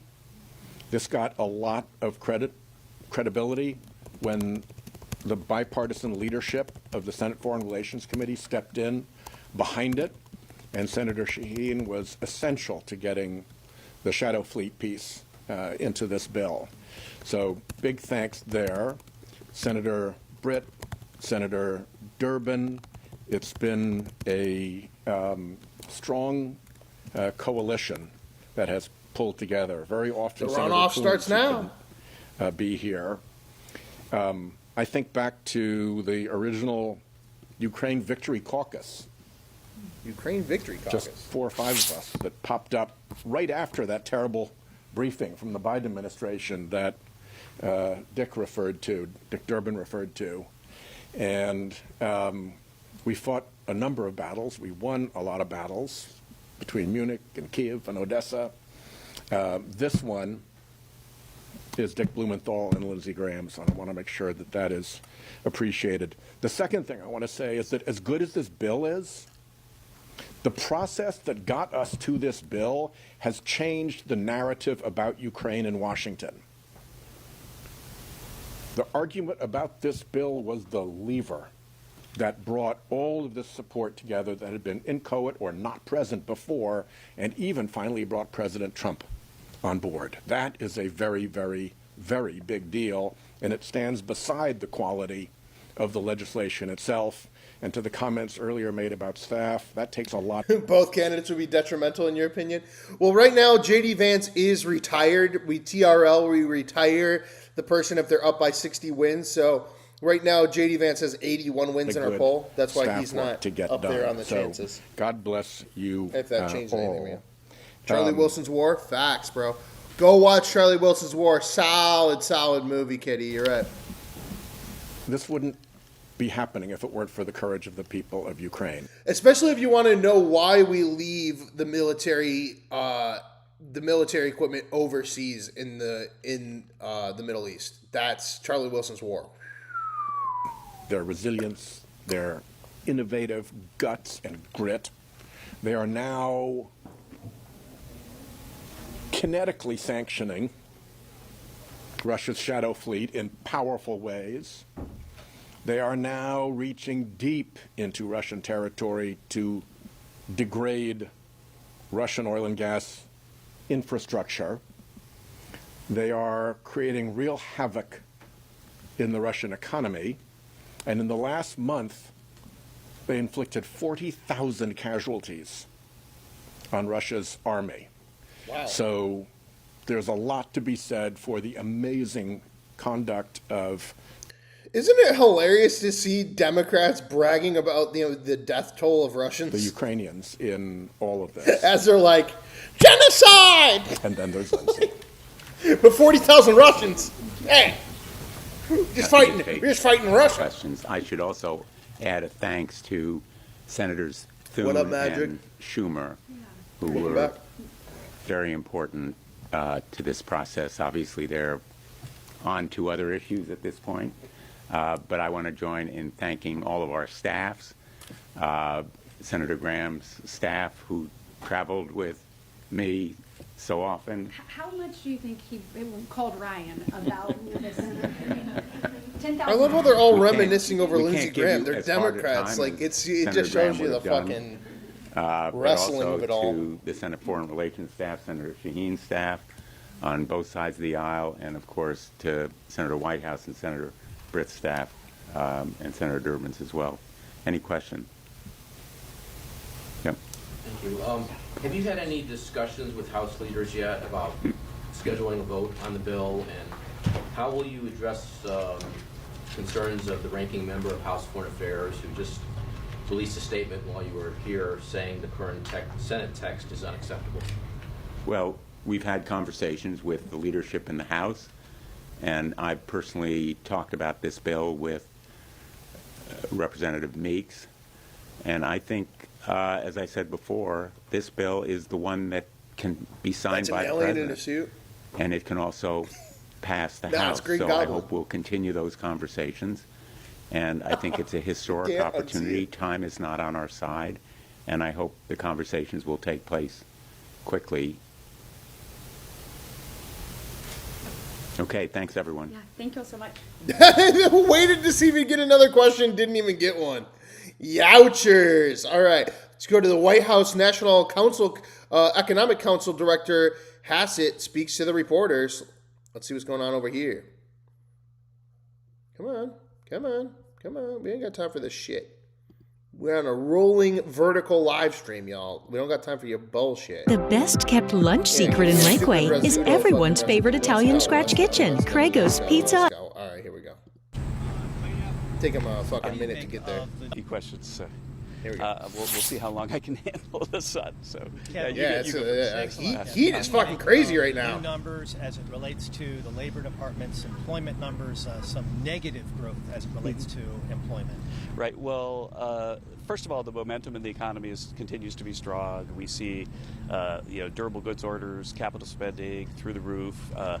People aren't being laid off. Initial claims for unemployment insurance are about the lowest they've been since World War II. And so when you see a number like that, it seems like it's just me fact checking people. They're looking at stuff from 7 years ago. My grandparents sent me a video yesterday. They were like, "Did you know that Donald Trump was in New York City and he ate pizza with a fork?" And I was like, "That was 2011 with Sarah Palin." It's like, what are we doing? When we dug into the numbers, we saw that there are really two special factors. One is there was a big decline in government employment, which is partly because of DOGE and partly because there was so much snow over the winter that there were extra school days at the end of the year. And so the normal time when teachers would take the summer off was June, but a lot of them got pushed into July. And so then they show up as a layoff in July. And the end of the World Cup meant that a lot of hospitality workers were then laid off after the World Cup ended. If you take those two effects out, it was about 100,000 job number, which is about consistent with what we expected at the market. What? Did you just see him fucking excuse it all away? Well, yeah, you had a bunch of people that were working at the World Cup, and then they all got laid off. So you see it as an Well, where did they go then?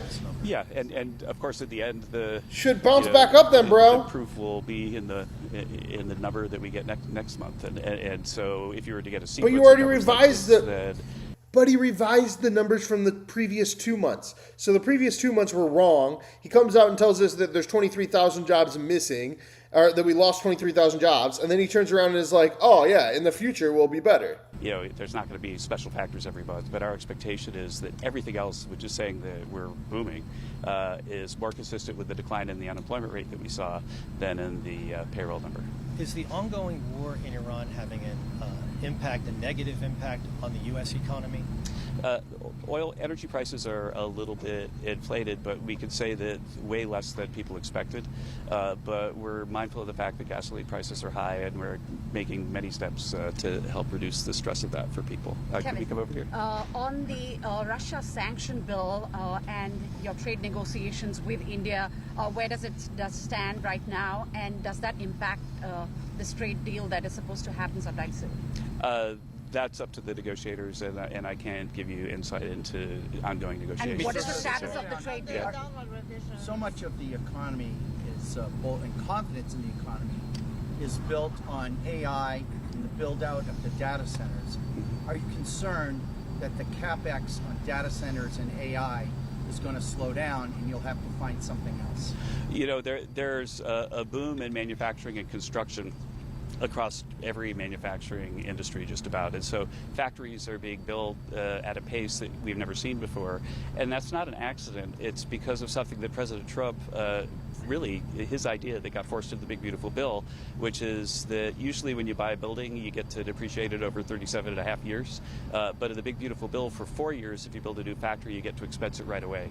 And so we're seeing a massive build of new factories, and as the machine and people are buying machines, as those machines get put inside the buildings, plugged in, it's going to be massive for job creation, which is why we remain very bullish, even when there's a number like today that we think is temporarily slower than we expect. Why were there the downward revisions? When you mentioned FIFA, you mentioned... These are very noisy data. It's very, very noisy. You saw that over the last few years there have been revisions in the multi-millions. And so it's a survey that is like one thing to look at, but there are a lot of other things to look at too, like the ADP number, which was 44,000. And then, there are private companies that put out jobs numbers too. The reason why they have a market for their services is these are very noisy numbers. It doesn't mean they don't have expert professionals at BLS, but it does mean that you got to look at lots of things to wonder about. Mr. Hassel, regarding Colombia, today is inaugurated the new president of Colombia, Abelardo del Espriella. He's close to President Trump. Colombia has a tariff of 12.5%, and they're hoping to reduce that tariff for specific products. Do you think that it's possible that Colombia, looking forward to those negotiations, can reduce those tariffs? That will be up to President Trump, so I can't jump in front of him. Does the White House trust the numbers, given that the reason why perhaps got more? I don't think that there's any hijinks or funny business with the numbers. I think that it's just a survey that's very, very noisy. They have a lot of things they have to impute, and that makes the number get revised a lot.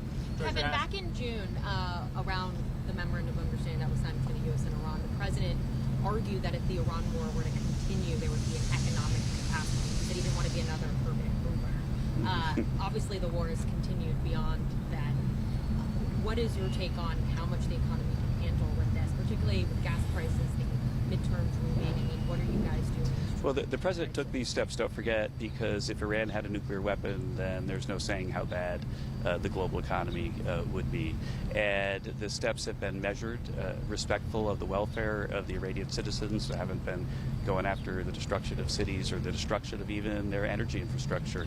And so what the president's trying to do is make sure they won't have a nuclear weapon. That's it. And that's why the impact on energy markets has been much smaller than people who saw this start feared. And it's because the president has been so tactical in how he's managed the conflict. Do you agree that if this continues, there could be another depression? No, if this were to turn into something that was taking out all the oil in the Middle East, then one would have to think about something like that. But that's not anybody's intent. Quickly on AI, President Trump said he's going to host the AI summit in September with President Xi. So what the U.S. is going to talk with China about AI? That's something that is going to be negotiated with the Chinese, so I can't put anything ahead of it. I got one last one, and then I got to turn what would the president like to see mortgage rates get down to? A specific number. He thinks interest rates could be way lower. Every time I talk to him, he wonders why it is that we have amongst the highest interest rates in the world, and he's hopeful what do you tell that.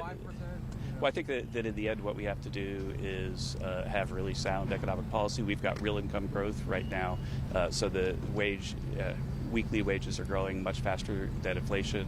For the typical construction or manufacturing worker, it's between $3,000 and $4,000 since President Trump took office. So that means people have more money in their pockets to buy houses, but we also need to do things like remove regulations that make it hard to build new houses, which have been really holding up housing construction, and get basically supply side policies that put downward pressure. He's not being convincing, that's for sure. Has room to cut rates. So thank you very much, everybody. Not a convincing reason that we lost 23,000 jobs in 1 month. Let's get into it now. First up, Saudi Arabia. In a landmark new deal, Saudi Arabia, Pakistan, and Turkey have signed what is a new NATO-style defense pact. The signing took place in Mecca, which of course is Islam's holiest city. Tehran was quick to respond, saying the deal will not ensure Riyadh's security. Well, Yasmin Farouk is project director for the Gulf and Arabian Peninsula at the International Crisis Group, joining us today from Paris, and it's good to have you. Let's just have a look at the sort of big picture, end of this week. What is your understanding of the diplomacy around, and let's start with the Strait of Hormuz at this point? So at this point, I think, Becky, we are very clearly seeing that there is a consensus in the region and there's a push by the region to find a way out of this war, starting with the Strait of Hormuz. So even if the outcome is not the best outcome that the Gulf countries and the rest of the region would have wanted to see, but it is better than resuming the war and resuming the strikes on Iran. And hence we see Gulf countries insisting on a temporary arrangement with Iran that leaves Iran at least seemingly having more control that they were willing to allow it to have over the strait. We are also seeing more coordination with the Omani side and the other GCC countries than we had seen previously during this war. I'm really interested to get your thoughts on this pact we've seen signed today in Mecca between Saudi, Turkey and Pakistan. An historic moment today. It's a pact long in the making. You and I have been following these three countries and Egypt's regional alignment for a long time. You've written that it, quote, reflects a hard-won realization amongst these four states. Security in their neighborhood can no longer be left at the mercy of rivalry between the US and Israel on the one side and Iran on the other. Egypt, of course, not specifically in this defense pact today. This is a sort of NATO-style pact. And I want to get your thoughts on its significance and its consequence. And I have to say, we've just heard from the Turkish communications director for the presidency, who says that this pact isn't sort of aimed or directed at any one country. We've had a pretty negative response to it, of course, from Iran already today. Look, Becky, if you remember when Saudi Arabia and Iran signed that pact, it was in September of 2025. And immediately afterwards, we started hearing that the Saudi-Pakistan defense agreement was going to be regionalized, that there were discussions of a regional defense pact, insisting that it is not against a specific country. And here what the two countries had in mind is that this is not against Iran, but it is meant to deter Iran and any other country, including Israel, that had just attacked Saudi Arabia's neighbor, which is Qatar. You had a confirmation in January of this year from both the Turkish foreign minister and the Pakistani defense minister that indeed some kind of regional agreement was being discussed. It is very clear, even if the countries do not want to use it, and stress that it is a defensive pact, that it is coming at a moment where the region is absorbing the rebounds of the war, Becky. We are seeing, the conflicts being metastasized in the region, whether involving Saudi Arabia and Iraq, Saudi Arabia and Yemen. We have seen an attack on Egypt. So while you are seeing a de-escalation between Iran and the US pushed by the region, you have a new layer of regional conflict that is threatening to continue despite that de-escalation. And this explains this move by the three countries. But I also expect to see other moves among other countries in the region heading in the same deterrence and defense direction. Yeah, fascinating. What we are clearly seeing is an additional layer of defense, as it were, for the kingdom. You talk about recognizing that the US cannot be the only defense partner, and we are seeing more sort of coordinated action and rhetoric from the GCC as a whole when it comes to regional security. Right. Especially after the Abraham various Accord different thing. sort That's what it of seems like. different narratives when it comes to where they are at as far as bilateral agreements, perhaps with Iran and all the rest of it, but certainly regional security is a tightly coordinated pact at this point. I want to talk about the US and Donald Trump at this point.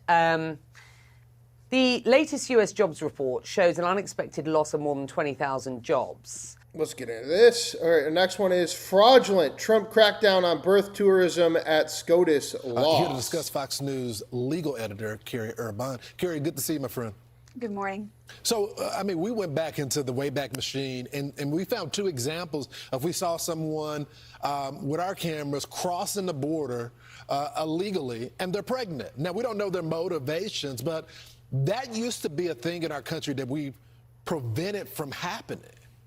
Yeah, look, and just in 2024, so this is a couple of years ago, a husband and wife were sentenced to 41 months in prison for operating really a birthright tourism business where they would help women fraudulently obtain visas. They'd come over here, they'd put them up in a house. This is a known thing actually in California and Florida. There are known hotels in Beverly Hills, for instance, that will house Chinese women. But it's who only come over 1%. here solely for the purpose of having a child on But it's our only soil. 1%, so they guys. become citizens and they go back to China. It's obviously a scam and it's meant to exploit our 14th Amendment. And so there are already existing laws on the books that the Department of Justice has been using to crack down on this. In fact, right after the Supreme Court handed down their decision, DOJ put out a memo saying how they were going to really be enforcing these laws that already exist. And one of the simplest ways of doing that is this, these fraudulent obtaining of visas. And the way you know that is the purpose. When a person, lies about the reason that they're in the country, and if it's to have a child, then that's a crime. And so I think DOJ has already been looking at that and seeking to have a more heavy-handed approach with respect to this area of law. And to your point, that is already on the books right now. They can enforce that. This is the ACLU. This is what they had to say. The Supreme Court already decided this issue. Birthright citizenship is guaranteed by Constitution. No additional executive order can change the meaning of the Constitution. Any executive order that tries to rewrite birthright citizenship will be met with the same fate as the last one. I will say this. The court did rule on this, but they did leave a pathway. And it's interesting that the Congress is not taking them up on that, because what the justices really said is that the path to getting rid of... Later tonight, we're going to do, oh my God, guys, Tucker Carlson, Hunter Biden. If this is true, Tucker Carlson is going to interview Hunter Biden, dropping... it's through Congress passing tomorrow legislation. Damn. That's right. It was only a 5-4 loss, which is very tight tenth. on the constitutional question. And Brett Kavanaugh wrote 3 separately, days from and now. even though he agreed with the majority that... Let's grab this trailer real as it quick, is though. remained He the dropped law. the trailer really quick. Let's grab this really quick, and then we'll get back to this. I need to see this trailer. The trailer for Hunter Biden, Tucker Carlson just dropped. Let's get at it. Where is it? Where's this trailer at? Yeah, right here. Fuck yeah, notify me. I haven't seen you in 11 years, though I've talked about you. Hunter Biden. I love Candace. I do too. Yeah. I like Thomas Massey and Marjorie Green. I like that there are people that have kind of woken up. I have really only one question, one thing that has bothered me. So I just want to ask you point blank, did you drop off laptops? No. The answer is no. I say to everybody, okay, show me your phone. Because I showed you mine, and you didn't find a goddamn thing. We get approached by Israelis connected to Benjamin Netanyahu who are shopping this stuff to me at Fox News. The way that it entered the bloodstream of the American media was not real. I don't have any more secrets. Donald Trump, I think he had such an opportunity, he just decided that all he was going to do was for himself. One of my closest friends went off the deep end, and all of a sudden Trump's under the bed, and it's Monday like, whoa, morning. It's Monday, like we're going to get this. just, we are at an inflection point in this country. What's your plan? We are in desperate need of leadership. Woo! Is it Hunter Biden that it was all along? Is that what's going on, guys? Is Hunter Biden what it was at all along?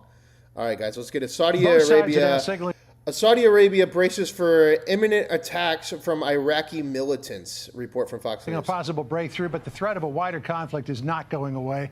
Reuters reports Monday, that Saudi we'll cover Arabia is bracing for possible imminent attacks from Iranian-backed terror proxies in both Iraq and Yemen.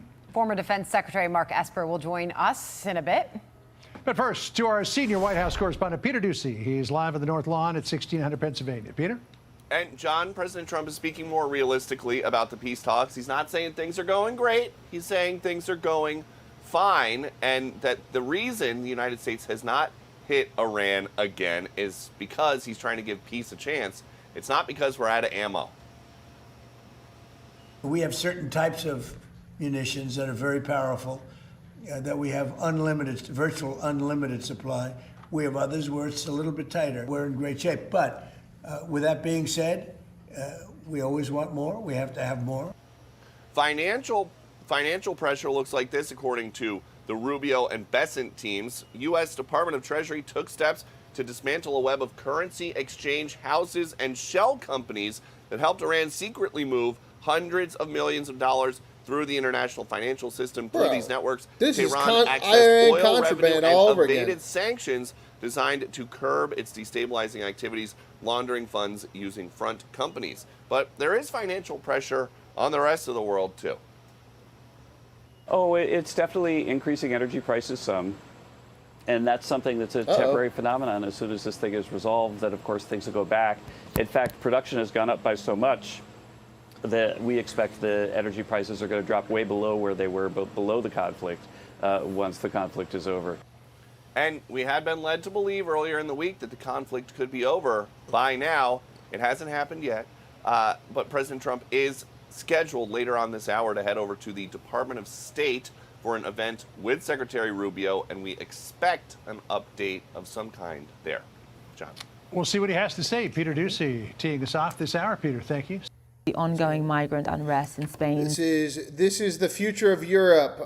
This is CNN's analysis of the Moroccan immigrant crisis. Let's see what they got to say. African enclave Ceuta. Officials say that between 3,000 and 5,000 migrants remain there. It comes after about 72,000 migrants from Morocco illegally entered the area in a 24-hour period last week. Officials say at least 100 of them died in transit. Ceuta is seeking the transfer of roughly 1,100 unaccompanied minors to mainland Spain. They arrived before and during the influx and cannot be summarily deported. Here's what one young migrant said about why they wanted to go to Spain. We want to go to Spain because we heard you have a king under whom no one is wronged. In Morocco, we suffer corruption in administration and justice, and at the level of health and education. We suffer in these 4 sectors. We want to work hard, we have young energy, and we have capacity, you know? We want to develop our second country and make progress, you know? And here's the thing, is if you watch Nick Shirley's coverage that we were watching, they're not even speaking Arabic. They're speaking tribal languages. And now CNN is deciphering it for us, guys. Boost your economy. Okay. This is our intention. Let's bring in CNN's Fareed Zakaria, the host of Fareed Zakaria GPS, right here on CNN. Fareed, thank you so much for being with us. I want to make it clear to our audience that, you know, when you think about Morocco, it really is the tale of, I think, 2 countries. I mean, I've spent time in Morocco. I've visited the Medinas and the souks and the deserts. You know, you see the mountains. It's a beautiful country. But the side that tourists see of Morocco is really a curated side to the country. And then there's also the experience of the financial. Immigration crisis is a pretty generous way of explaining a state-sanctioned attempt to seize central ports of a city. Exactly. We've talked, you know, many times about, you know, the investments in renewable energy and infrastructure and that sort of thing. But when you think about the other side to Morocco, this is a country that has a lot of inequality. Youth unemployment is about 40%. There's also rural poverty. There are a lot of reasons why young people in places like Finudek want to go to a place like Ceuta. Partly because they're attracted by the European dream, so to speak, but it's also about escaping some of the poverty that they're experiencing in their home country. One of the issues here is that even though Spain has managed to send back thousands of migrants back to Morocco, without addressing the underlying problems that have caused or made a lot of Moroccans willing to make this journey, this is a problem that might indeed continue to happen. Just give us your take on that. Yeah, look, this is the future for Europe. As the realities that you describe persist, even in places like Morocco that, as you point out, are... They're trying to sympathize with it and act like it has to happen. Jesus Christ, this is crazy. All right, let's go to the next one. Trump reveals direct involvement in Iran talks from Fox News. Here we go. So we now are at 10:33 on a Friday morning. President Trump revealing he's directly involved in the talks with Iran, trying to reopen the Strait of Hormuz, hoping a deal could be coming, quote, very soon. How do we define that? Jackie Heinrich on the North Lawn, White House Now. Jackie, good morning. Good morning, Bill. We are now outside the 48-hour window where the president said earlier this week we could see a deal come together. Nevertheless, he says that things are moving along well, even though there is no breakthrough yet with the Strait of Hormuz. Well, I don't want to say it has been. It's sort of open right now. You know, we have a thing called the blockade headed up by the U.S. Navy, and we control it. And now we control it, but they can always shoot something. But I think we're doing very well. I'm involved in the negotiation. I think we're doing fine. It could be soon. The president also expressed confidence in U.S. military readiness if he opts to greenlight more strikes. He shot down a report from the Washington Post claiming that he grilled War Secretary Pete Hegseth at Camp David for misleading him on extreme munitions shortages. He posted to Truth Social, "I'm extremely happy with the job that Pete Hegseth is doing. This rumor was started by the Washington Post, one of the worst media outlets in the business, despite our telling them their story is completely false. In actuality, I really believe their fake reporting is treasonous." He insisted the U.S. has a virtually unlimited supply of certain munitions, while defense companies are working to produce others that are in a little tighter supply. And he blamed the Biden administration for depleting stocks long before the Iran conflict. We're in great shape. But with that being said, we always want more. We have to have more. We have other things maybe come up. Maybe come up and maybe don't come up. Hopefully nothing else does come up. The president once again insisted that oil and gas prices will fall sharply once the conflict is over. That was a point that the NEC director, Kevin Hassett, reiterated this morning, calling the higher prices a, quote, temporary phenomenon. Bill. All right, Jackie. Thanks, Jackie Heinrich. Good to see you from the North Lawn. Okay, so while President Trump works on finalizing a deal with Iran, we're getting new details on the future of passage in the Strait of Hormuz. Iran and Oman are looking to share responsibility for that waterway, including new transit corridors for vessels. Let's bring in Mike Pompeo, former Secretary of State and Fox News contributor. So we'll start there with you, Secretary. What do you make of this Iran-Oman relationship, this reported deal they're working on to effectively control the strait? Aisha, that'd be a terrible outcome for America, for the Middle East, indeed for the world. To allow the Iranians to control that in any way is simply unacceptable. I think President Trump actually knows that too. And I'm confident that in the negotiations he's making clear, there'll be no tolls, there'll be no control. This is an international waterway. If we begin here, there are an endless number of places in the world that some country would assert this was theirs and they had their right to control it. Well, when he says the Omanis are in a tough spot with the Iranians. I understand why they're trying to cooperate, but there's no reason for us to end our blockade until it's wide open, uncontrolled by Iran. Well, the Omanis have always been sort of in charge of, I mean, not really in charge, but helping to get ships across the strait in a safe manner. But the Iranians are, it seems like, trying to take advantage of that, sir. When the president says that he is now personally involved, personally talking to the Iranians, what does he mean by that? Who do you think he's talking to over there? I don't really know. I think one of the challenges that President Trump and the other negotiators have faced all along is that we talk about negotiating with the Iranians, and there's no such thing, right? This is not a unitary entity. And when you talk to the United States, you're speaking to the U.S. When you're talking to the Iranians, there are multiple groups, each with their own agendas, all of which want death of Israel and the destruction of the United States. So I don't know who he might be speaking with. You can see these comments come from the foreign ministry. You should just ignore them. They're meaningless. The only individuals that can control the outcome here is the IRGC, and I've seen no evidence that the IRGC is prepared to give up their pathway to a nuclear weapon.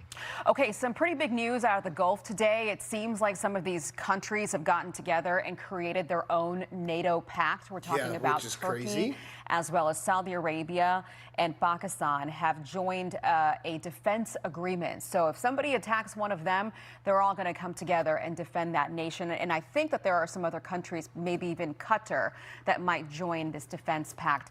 To me, that says they're expecting more tensions. They're expecting this Iran situation, this problem, to not go away. How do you read this? Actually, I think you're right. I think there's two things. One is I think they believe that there'll be continued threats from the regime in Iran. And so they're looking for partners. I think the Pakistanis have already deployed military assets inside of Saudi Arabia to help defend them. But second, I think it also suggests to me that they understand that the problem isn't, right? We talk about the Israel-Palestinian conflict. I think they can all now recognize that the problem stems from Tehran and are all beginning to unite in a way that recognizes this massive threat and the need to actually make it go away, make the regime be fundamentally different than the regime has been for the last 47 years. Yeah. The big surprise in there for me was Turkey. Turkey signing on to something like this with the Gulf states. Crazy. Secretary Pompeo, great to see you. Have a great weekend. Thank you, Aisha. All right, next up we got legitimate concern. White House addresses job report shock. Jobs number is out for July. Employers are cutting 23,000 jobs last night. That's well below the number. We were expecting to add about 80,000. Unemployment rate did drop lower, 4.1%. Let's get a take on that now from the White House. Kevin Hassett, National Economic Council Director. Sir, good day to you, and thank you for coming back here. Great to be here. Just give me how do you read it? Strength, weakness, go. Yeah, so the strength is what we've seen before: construction workers, manufacturing workers, and so on. The weakness in this number were really just two things: government workers and a sort of rebound from all the employment we got from the World Cup, because the World Cup was ending. And so if you throw out the World Cup and the government workers, we actually had a number that was about plus 100,000, which is about what we expected given that the unemployment rate went down. And there's so many other factors like manufacturing booming, capital spending booming, real wages growing for the typical manufacturing worker, almost $4,000 since President Trump took office after adjusting for inflation. So there's all these strong numbers out there. And I think that we have to look through the special factors when we're trying to judge this number. Okay, all right, let's go ahead and dive in. First, on artificial intelligence, impact on jobs. Is it happening or is it overrated? Your view on that right now from this number. Right, well, what's happening right now is that we're seeing that firms that use AI are outperforming the competition and bringing in new jobs because their sales are going up so much. I think in the long run, there's a legitimate concern that AI might make it so that your job or my job is obsolete. And what we're doing at the White House is studying that matter very closely. We've got a large group of people together who are thinking about the long run labor force trends that are impacted by AI. But right now, what's going on is that as you see the booming stock market, because firms are booming because they're improving what they do with AI, and that's what the near-term effect is. Okay, is it taking jobs, Kevin? Okay. Not at this moment, no. Okay. A major legal blow to one of Next one is Trump is unlawfully constructing White House Ballroom. Trump's most controversial construction projects. In a split decision, the D.C. Court of Appeals ruled that Trump's $400 million White House Ballroom is unlawful and requires congressional approval. Now, the project has been underway since last year, including the complete dismantling of the East Wing, if you've seen the White House grounds as of late. CNN's Kristen Holmes definitely has. She is at the White House. And Kristen, the president just posted about this, as I understand. What is he saying? Yeah, it is a very lengthy screed here. And unsurprisingly, he tries to make this political, but he also paints this... Okay, let's see what this says here. He says, two Obama and Biden appellate court judges just voted against the desperately needed military center required for the national security of Washington, D.C. and our country itself. Highly respected Judge Nino Rado stated that the following key points, among others, in this strongly worded dissent. This was a blatant abuse of dissension. To begin with, the district court had no jurisdiction because the trust has no standing to stop construction at the White House. The balance of equities overwhelmingly favors the government. The district court elevated the aesthetic displeasure of the single passerby over the president's home and office. These errors in equitable judgment require vacating the injunction. The district court seized supervision of construction at the White House, and my colleagues affirm this judicial overreach because the injunction is beyond the proper province of federal courts. Constructions should.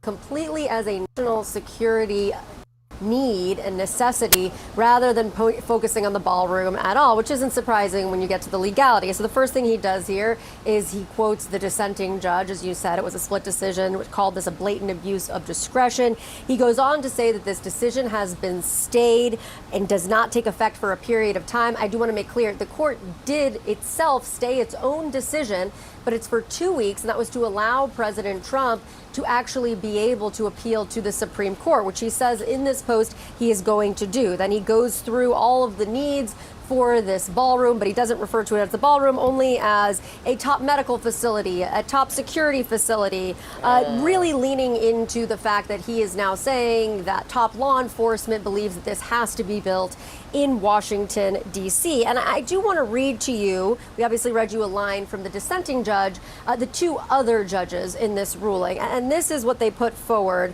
when they made this ruling. It says, we are aware of no instance in American history in which a president unilaterally and using privately collected funds demolished substantial portions of the White House that Congress authorized to be built and American taxpayers paid for until now. Now, of course, the big question... Right, but what is that? Like, how is that illegal? Huh? Question is, what happens with the Supreme Court? Do they actually take this case up? There's also a lot of questions as to if you halt construction, if this does end up being shut down, what happens to this now gaping hole that is outside of the White House? And will this have to be brought to Congress? Now, interestingly, a Bush appointee, these judges were upholding a ruling from a Bush appointee, so I just want to make that clear since everyone seems to want to bring politics and who appointed who. This appointee actually addressed this idea of the gaping hole that you see right there.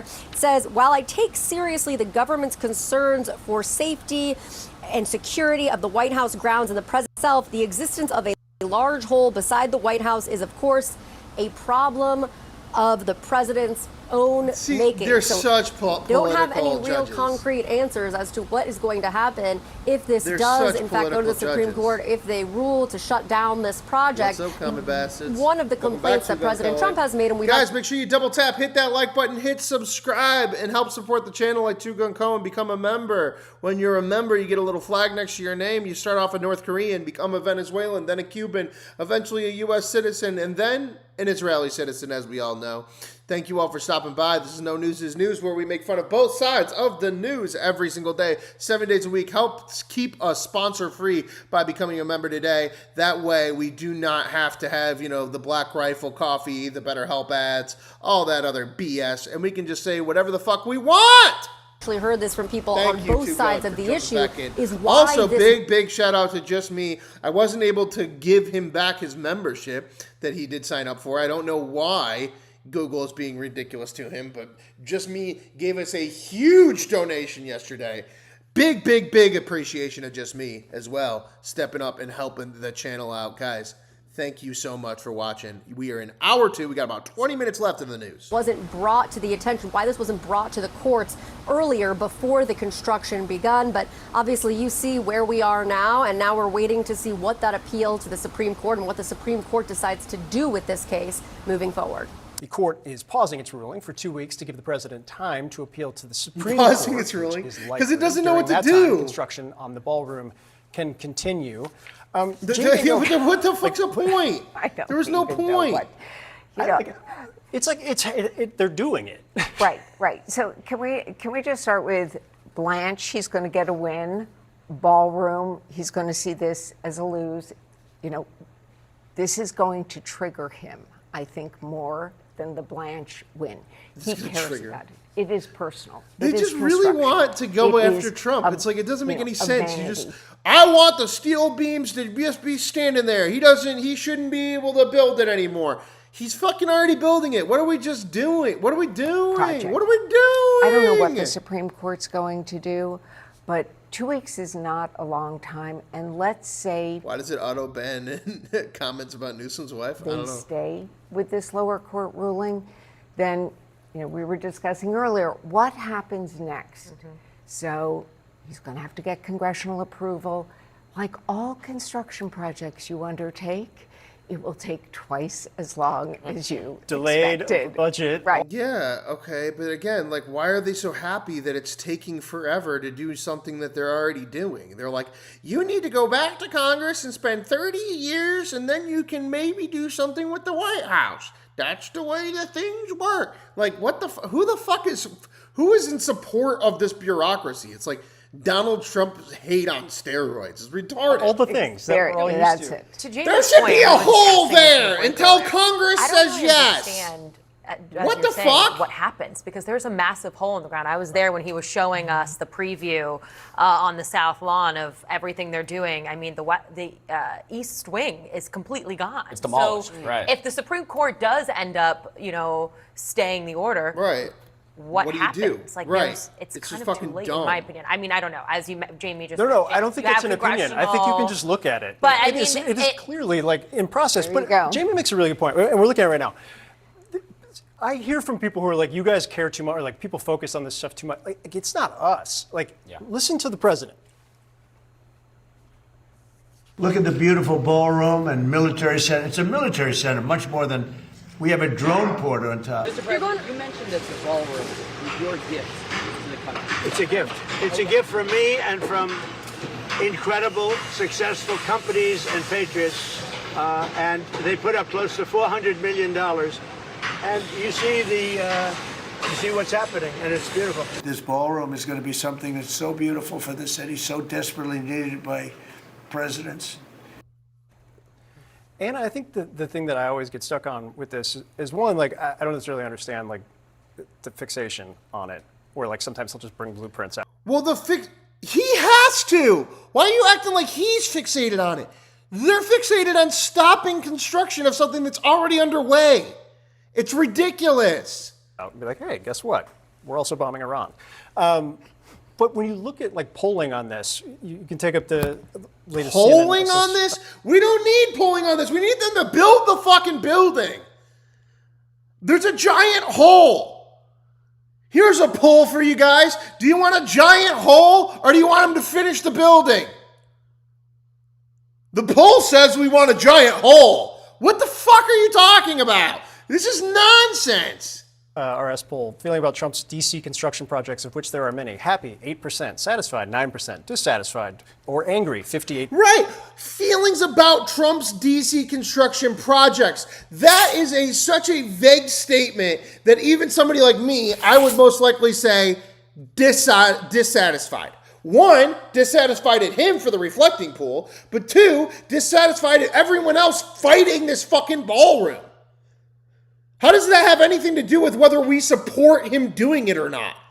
You said your feeling about the construction project itself. % in total. And remember that 25% say it doesn't matter. So we're going to leave a hole in the ground because 25% of the public says it doesn't matter. Another 20% say that they are happy or satisfied with it. But 48% are either dissatisfied or angry. So let's not help out the 52% that don't give a shit. Let's get all fucking hot and bothered with the 48% that fucking are mad or angry. And also, I would literally be put in the dissatisfied. But that does not mean that I'm fucking saying you shouldn't fix the hole at the White House. There's some serious stuff going on. I think this is a legacy issue for him. I don't think he's. All right, we're done.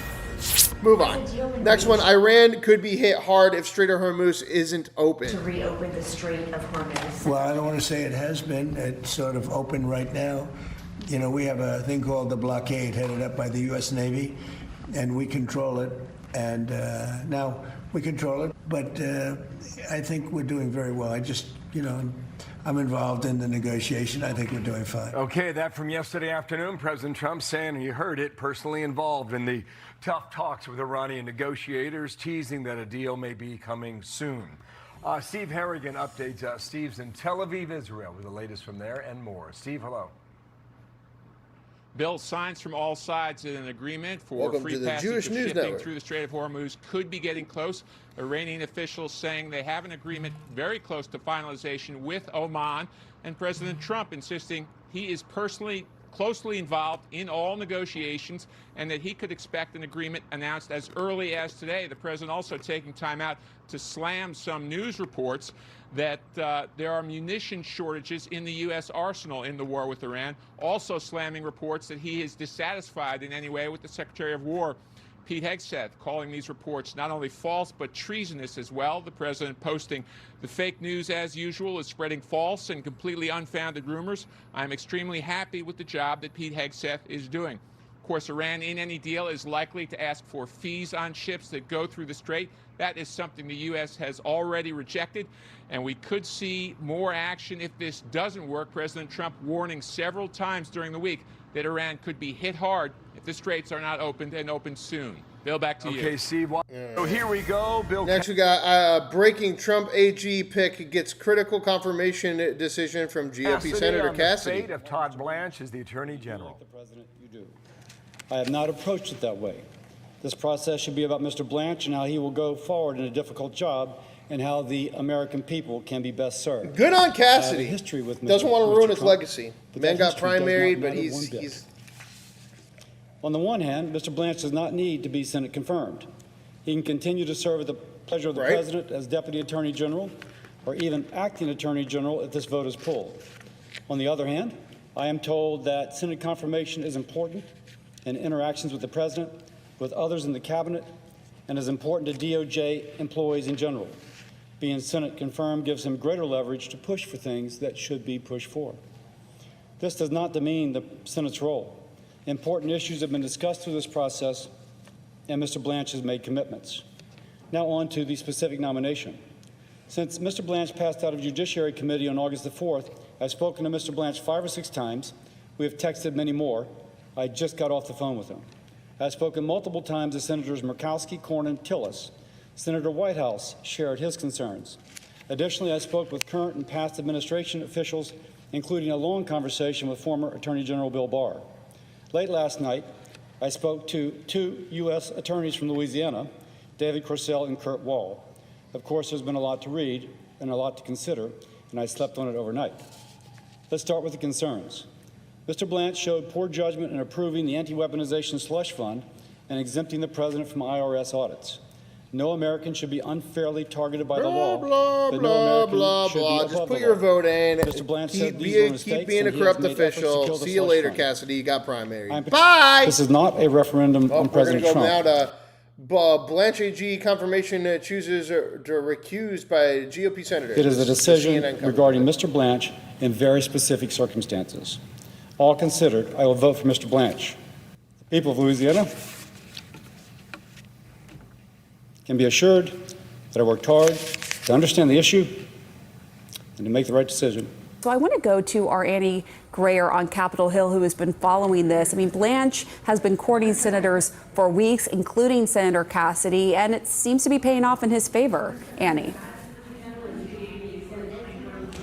That's right. Cassidy talked about how he had been talking to Blanche at least 5 or 6 times throughout this process, including an in-person meeting where Blanche came to the Hill to speak with both Cassidy and Murkowski to try and work through some of those concerns. Now, we know that despite the appeal to Murkowski, that didn't end up working out. She ended up not supporting his nomination, but Cassidy laid out on the floor a number of reasons why he felt it was important to have a Senate-confirmed Attorney General. And there was there is.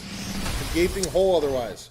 Again, this is Fox News coverage. Shocking report reveals $23,000 Out of a jobs Fox lost. Business alert moments ago, brand new jobs numbers revealing the U.S. economy lost 23,000 jobs in July. This is down from the 80,000 jobs that were But don't worry, expected guys, to be it's because of the added. World Cup or This something. as unemployment ticks slightly down to 4.1%. Host of the Big Money Show on Fox Business, Jackie DeAngelis joins us now to break down the numbers. All right, Jackie, what do we learn? Good morning. Well, we were expecting 80,000. We got a loss of 23,000 welcome back, jobs. Lunatic. So I never love seeing that. It's not a great report in that regard. But I think there's a lot of uncertainty out there. And I think what this reflects is a wait-and-see approach from employers regarding whether or not they want to hire. Also, where the jobs were lost, the employment report shows that retailers laid people off. Financial services was a place of weakness. And that's to be expected in this environment, again, that is uncertain and where oil prices are higher and where we're still dealing with inflation that's been persistent. So you notice that no newscaster or journalist is saying that this is because of the World Cup? Only Daddy Trump and the White House are saying that?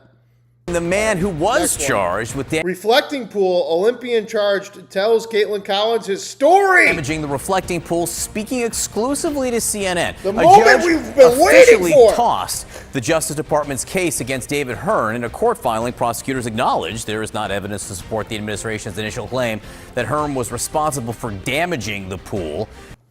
Can you just tell us how you're feeling tonight? I'm feeling like quite a bit relieved now that the case has actually been dismissed officially, but I'm still pretty concerned about innocent people being accused by the government of things they didn't do. It's a really unsettling feeling for me. I mean, what went through your mind last Friday when the Justice Department filed that court filing, dropping the charges against you and saying, actually, it wasn't vandalism, it was just a botched installation? The relief? This whole thing has been really surreal and yeah, because it's like so manipulative to begin with. You feel like you're in North fucking Korea until they say, actually, we're not going to prosecute. Absurd. I think a lot of people feel that way. Again, it's a relief, but there's a attachment to that relief of extreme concern for other people and for our country. You're someone who is... Damn. All right, let's get into the next one. Next one is exclusive. ICE arrests over 1,200 illegal migrants in Georgia's operation. One of their major talking points. Giving impunity to folks that are shooting Americans dead in the street. We need to abolish ICE. Real accountability starts with abolishing ICE, impeaching Kristi Noem, and rethinking how Same we people said abolish enforce the police in immigration 2020. policy in this country. Guaranteed pay leave. Yes. They never Abolishing learned. ICE. Yes. ICE cannot be reformed. ICE cannot be retrained. ICE has to be abolished. But in Georgia, a massive ICE operation led to the arrest of over 1,200 illegal migrants. Over 700 of them had either been convicted or charged with crimes in the U.S. Take a look at just some of those arrested with criminal histories, including sexual battery, aggravated assault, domestic violence, and cruelty to children. Here for that Fox and Friends exclusive is the head of ICE's enforcement and removal operations, the ERO division, is Marcos Charles. Marcos, thanks for joining. All right, let's get into this next one. We may need to return to major combat. To reopen the Strait of Hormuz. Well, I don't want to say it has been. It's sort of open right now. You know, we have a thing called the blockade headed up by the U.S. Navy, and we control it. And now we control it, but they can always shoot something. They always have something or drop a mine based on everything I see. As soon as the LOL, ICE arrests 0.00001% of the people they should have never let in. Woohoo! Exactly. That's how most of us feel. But at the same time, like, Fox News got to be combating all these people being like, abolish ICE. Like, you live in a completely different fucking reality. war ends, and I don't think ICE is doing a good job, but I think we need more ICE, not less ICE, bro. President Trump says progress has been made toward reopening the Strait of Hormuz as reports say a proposed deal would give Iran control over ships entering the Persian Gulf. Your question needs further explanation? Through the strategic waterway. The proposal is reportedly being discussed with Oman and would establish separate inbound and outbound shipping lanes, with Iran and Oman playing roles in managing transit through the strait. The key details, including potential transit fees, are still being negotiated. Let's bring in Fox News senior strategic analyst, retired four-star General Jack Keane, chairman of the Institute for the Study of War. General, welcome to you. Great. What's happening right now in New York City? Mondani booed off stage at pro-police event. Now, this is exactly what I was advocating for, guys. Remember, on 9/11, the 25th anniversary of 9/11, if you are anywhere near the tri-state area, make sure you go down to the memorial, you support the victims of 9/11, and you boo the living fucking shit out of this mayor, and let him know that if Netanyahu isn't welcome, neither is his Muslim fucking ass. Mamdani, the mayor, after some of the many harsh... Cannot wait for the 9/11 with fucking Mondani. Cannot fucking wait for the boo fest. Here he is getting booed in New York City. This is at Staten Island.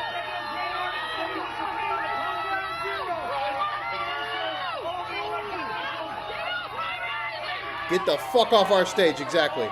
And they need to go into the city for 9/11. They need to silence him. They need to make sure that this motherfucker never gets to speak for 9/11 Apparently, victims. this smile is not how he's feeling on the inside. Bye! Cover the New York Post today. Mayor Zoflake is the headline. The smiling social media socialist is apparently thin-skinned, Lawrence, petty, and petty behind the scenes, according to He wasn't able to insiders. speak. It's not petty. It's not petty. He's not able to speak. He's, and that's good. letting Silence this this get motherfucker. to him, Show and him he's not as welcome. strong on the inside. Now who's He's not putting welcome? himself You're on not the welcome. outside. So we're finally getting the leaks. I was wondering when it was going to start happening. The problem is when it comes to Zohran Mamdani, he doesn't show it publicly. The guy is always smiling. He's very charismatic, and that's how he got a lot of people to be fooled. I will say this. I don't know what he was thinking. Y'all ever see the movie Copland? That is Staten Island. Why you would dare step foot in Staten Island? Trying to defund the police, getting rid of police academies in New York City. His eyes tell us he has no soul. Backing essentially the criminals in the city. Continuing to smile. That's what I mean. Like putting his hand out. I love you. This is great. We're amazing together. Fuck off. At least address the crowd correctly. Can you imagine a bombing comedian going up there and being like, "Oh, I'm just fucking. You're the problem." No, fuck off. Right. Bye. Bye. You're not welcome here. You're not welcome here. And then fucking 9/11, 25th anniversary, guys.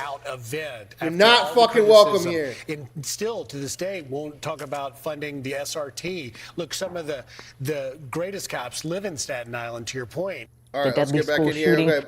This one is a teen kills student and teachers in Thailand's worst school shooting in years. Just north of Bangkok, Thailand. So far, 6 people have been killed. This is according to Thai police. 3 of them teachers, 3 of them victims. 22 people have been wounded, and at least 9 of those, are critically injured. The youngest victim is only 12 years old, and the suspected shooter is 14 years old. He stormed the suspected shooter stormed the secondary school after allegedly killing his grandparents in the home he shared with them.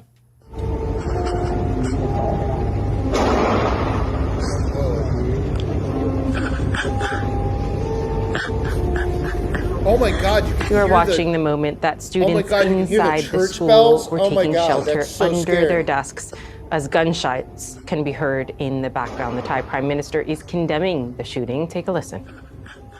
I'm very sad that this has happened. I'm not only sad for the deceased, I'm sad by the fact that this kind of incident could happen in our country. This is the reason why the government does not permit the extension of firearms possession. This is exactly why. Everyone appropriating American culture, shake my head. Schools were our idea. Exactly. Like, stay in your fucking lane, Thailand. School shootings are our thing. Our Christy Lustout is closely following this story. I think we got one President last one Trump here. pushing back after he... This is Trump fires back at reports of a strained U.S. weapons stockpile. Reports claim the U.S. was dangerously low on weapons in its fight against Iran. Listen. We have certain types of munitions that are very powerful, that we have virtual unlimited supply. We have others where it's a little bit tighter, and we're getting them in on a daily basis. As you know, our defense companies are building more plants right now than at any point in history. They're building plants for the Patriots, for the Tomahawks, for everything. Retired Navy SEAL and host of the Everyday Warrior podcast, Mike Sorelli, joins me now. Mike, I use the past tense, but we very well could need more weapons going forward. I mean, the pattern suggests that we will. Give us your read on the weapons stockpile. You know, where does the truth lie here? But I'm going to look beyond that. Necessity is the mother of all invention. America does it better than anyone. We are already innovating. We're pushing the American industrial base to become innovative, to come up with new solutions to the evolving warfare. All right, back to Mamdani. This time we're going to get the other Indian here. Vivek Ramaswamy speaks about Mamdani. What's going on with these people?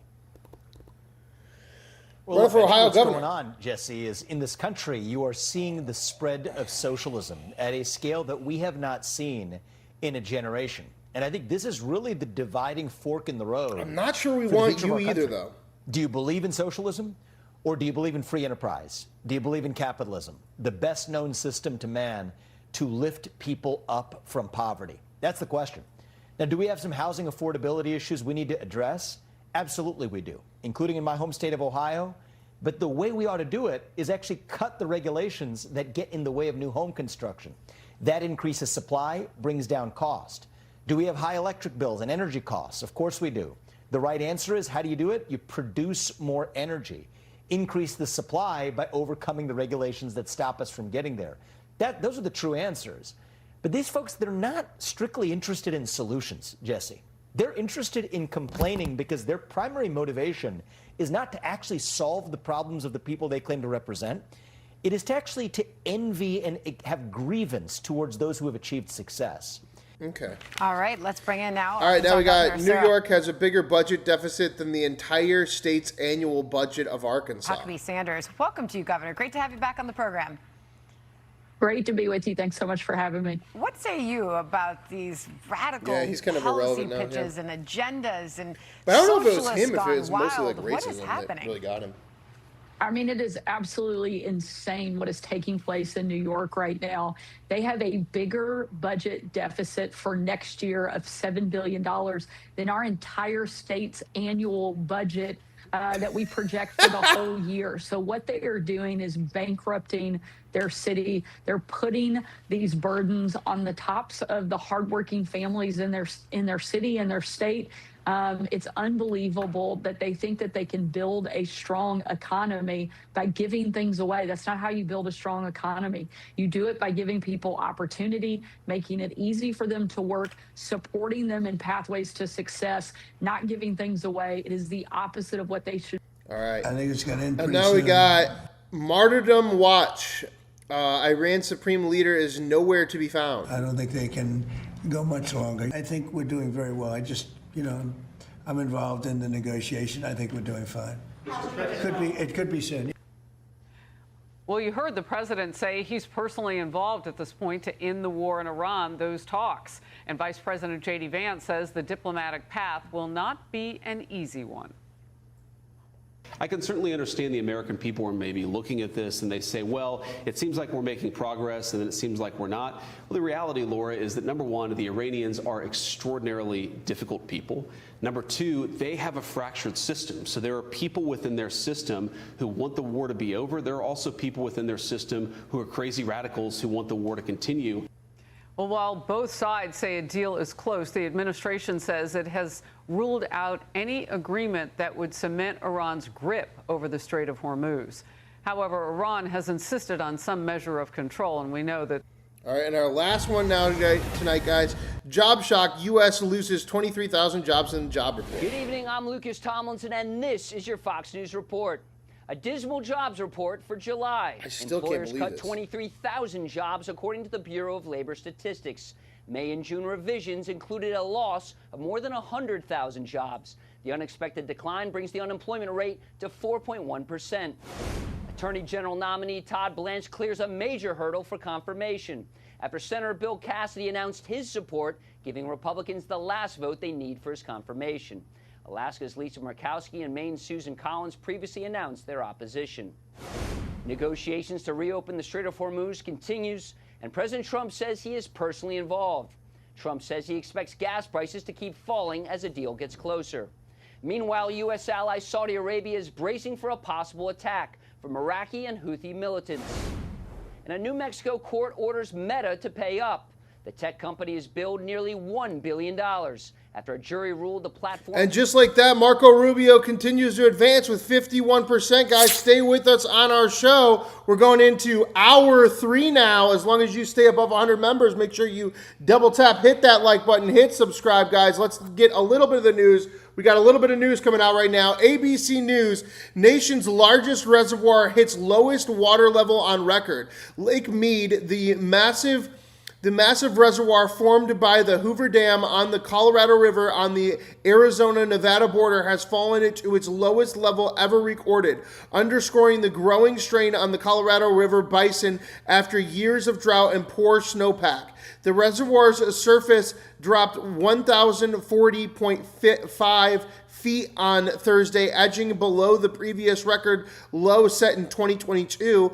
It is the nation's largest reservoir by storage capacity. Conditions are also worsening at Lake Powell on the Utah-Arizona border, which is nearing its own record low and approaching the critical levels needed to generate hydropower. Together, the two reservoirs are central to the Colorado River system, which supplies water to as many as 40 million people across 7 western states and Mexico, while providing hydroelectric power throughout the region. We got a water crisis. Thousands of fish die at the Colorado drought worsens. Wow, guys. Oh, my God. Let's get into our hour 3 right now, guys, of our poll. This hour, we've got Mr. Marco Rubio going up against who will be president in 2028. We have 823 days until election.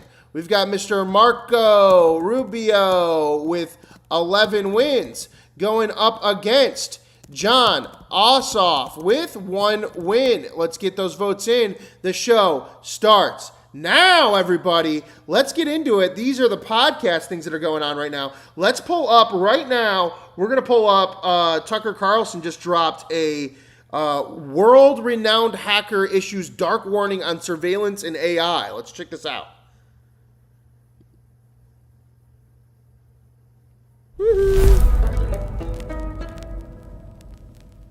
Kim.com, thank you very much. Thank you very much for doing this. How much privacy do we have as citizens of New Zealand or the United States? Not much, because the government is surveilling everybody. Yeah. How are they doing that? They have mass surveillance programs that are designed to catch every phone call, video call, everything you do. Yeah. What is the purpose of that? Why are they surveilling their own populations? Because they can create a profile of their citizens and then use the data to basically put the people in categories and influence them as well. So it's not just surveillance, it's also mind-altering in terms of elections or something. Okay, so you believe the government is tailoring its propaganda to the population based on profiles that they've assembled, like Facebook does for advertising. Yeah. So if they want, for example, support for a war, they can use this system to convince people. Yeah. Interesting. How do you get out of it? How do you find privacy? How do you end up in this interview, Tucker Carlson? Like How do you end up in this interview, bro? Don't be connected to the internet. It's the Don't only be way. connected to the internet. Yeah. But if you're not connected to the internet, then you can't communicate with people except in your living room. It's true, but it's a high price to pay if you're online. You have to know that everything you do is being watched and listened to. Where is this interview, bro? Why is there? Wait, am I? Oh shit! I left the photo up, guys. Sorry. Let me pull this back. This. I'm sorry. I can't believe I left. Guys, you gotta help me. Thank you very much. Thank you very much for doing this. How much privacy do we have as citizens of New Zealand or the United States? Not much, because the government is surveilling everybody. Yeah. How are they doing that? They have mass surveillance programs that are designed to catch every phone call, video call, everything you do. Yeah. What is the purpose of that? Why are they surveilling their That own was population? not the face I was expecting. I know. because they can create a profile of their citizens and then use the data to basically put the people in categories and influence them as well. So it's not just surveillance, it's also mind altering in terms of elections or something. Okay, so you believe the government is tailoring its propaganda to the population based on profiles that they've assembled, like Facebook does for advertising? Yeah. So if they want, for example, support for a war, they can use this system to convince people. Yeah. Interesting. Okay. How do you end get up in out this of it? interview, How do bro? you find privacy in a panopticon like this? Don't be connected to the internet. It's No only shit, bro. way. Yeah. No shit. No shit. Don't be, but if you're not connected to the internet, then you can't love communicate with people except in your Just living cut room. the internet, bro. It's Cut your true. internet, bro. But it's a high price to pay if you're online. You have to know that everything you do is being watched and listened to. Yeah. Why is there no way out? Why is there no phone or laptop or tablet that allows me to communicate with you without being spied on? It's the weirdest interview of all time, I feel like. Because the U.S. government has a lot of fingers in the technology. So every website that you visit, every tool that you use, every hardware that you use is controlled by the U.S. government bots. Yeah. So this is not a new phenomenon. You were indicted, I think, in 2011, 2012. I wonder why he's a long indicted, time bro. ago. Is that, I don't know. what year was it? In 2012, yeah. 2012. So 14 years ago, what you were doing, you're basically allowing people to upload large files privately on the internet. I think that's what you were doing. Yeah. And that was so threatening that the U.S. government tried to put you in prison. Oh. No, what was really threatening was I gave money to WikiLeaks and Julian Assange. Oh. So the Tucker Carlson realizing in real time that his interview is compromised. government Guy was giving saw money me to Julian as Assange. Duh. a person of interest because of that. And everything that followed is because of my support for the truth. Yeah. For Julian Assange. Yeah. And so what when did Julian came out with the video Collateral Murder, maybe you remember that, I was touched by it and gave a lot of money to WikiLeaks. Yeah. And then what happened after you did that? I was charged with copyright infringement. So what my users uploaded to my website, they said I'm responsible for that. Oh. But wouldn't Facebook be responsible for every criminal who uses a Meta product? Wouldn't Google be responsible for any criminal who uses their search engine? Why? I mean, this is I've never heard of this principle before. Yeah. The big difference is they did not give money to WikiLeaks or to No shit, bro. Look at that guy's face. The difference is they didn't give money to WikiLeaks. Yeah. All right, let's get into it. We got Joe Rogan up next. Joe Rogan's got Mr. David Sinclair on. Let's see what's going on here. Is our DNA special delivery, which we call OSK, or ER100. ER100 is epigenetic reprogramming 100, the drug that we know when we put it into human cells, it makes them younger, and then they work like they were young again. Feels like it, right? This sounds like the beginning of a horror movie. You know what I mean? Like the scientist is on a talk show, and the scientist is explaining it, and everyone's at home like with their coffee, like, "Wow, we're gonna get this is wonderful. We're gonna get younger again." And the scientist says, "Don't worry, it's all gonna work out." 28 days later, garbage in the streets, cars on fire. The guy's waking up from a coma, doesn't know what happened. Yeah, goes outside. These optimized humans are eating each other. I admit, it is science fiction, and I even have to pinch myself that it's actually happening.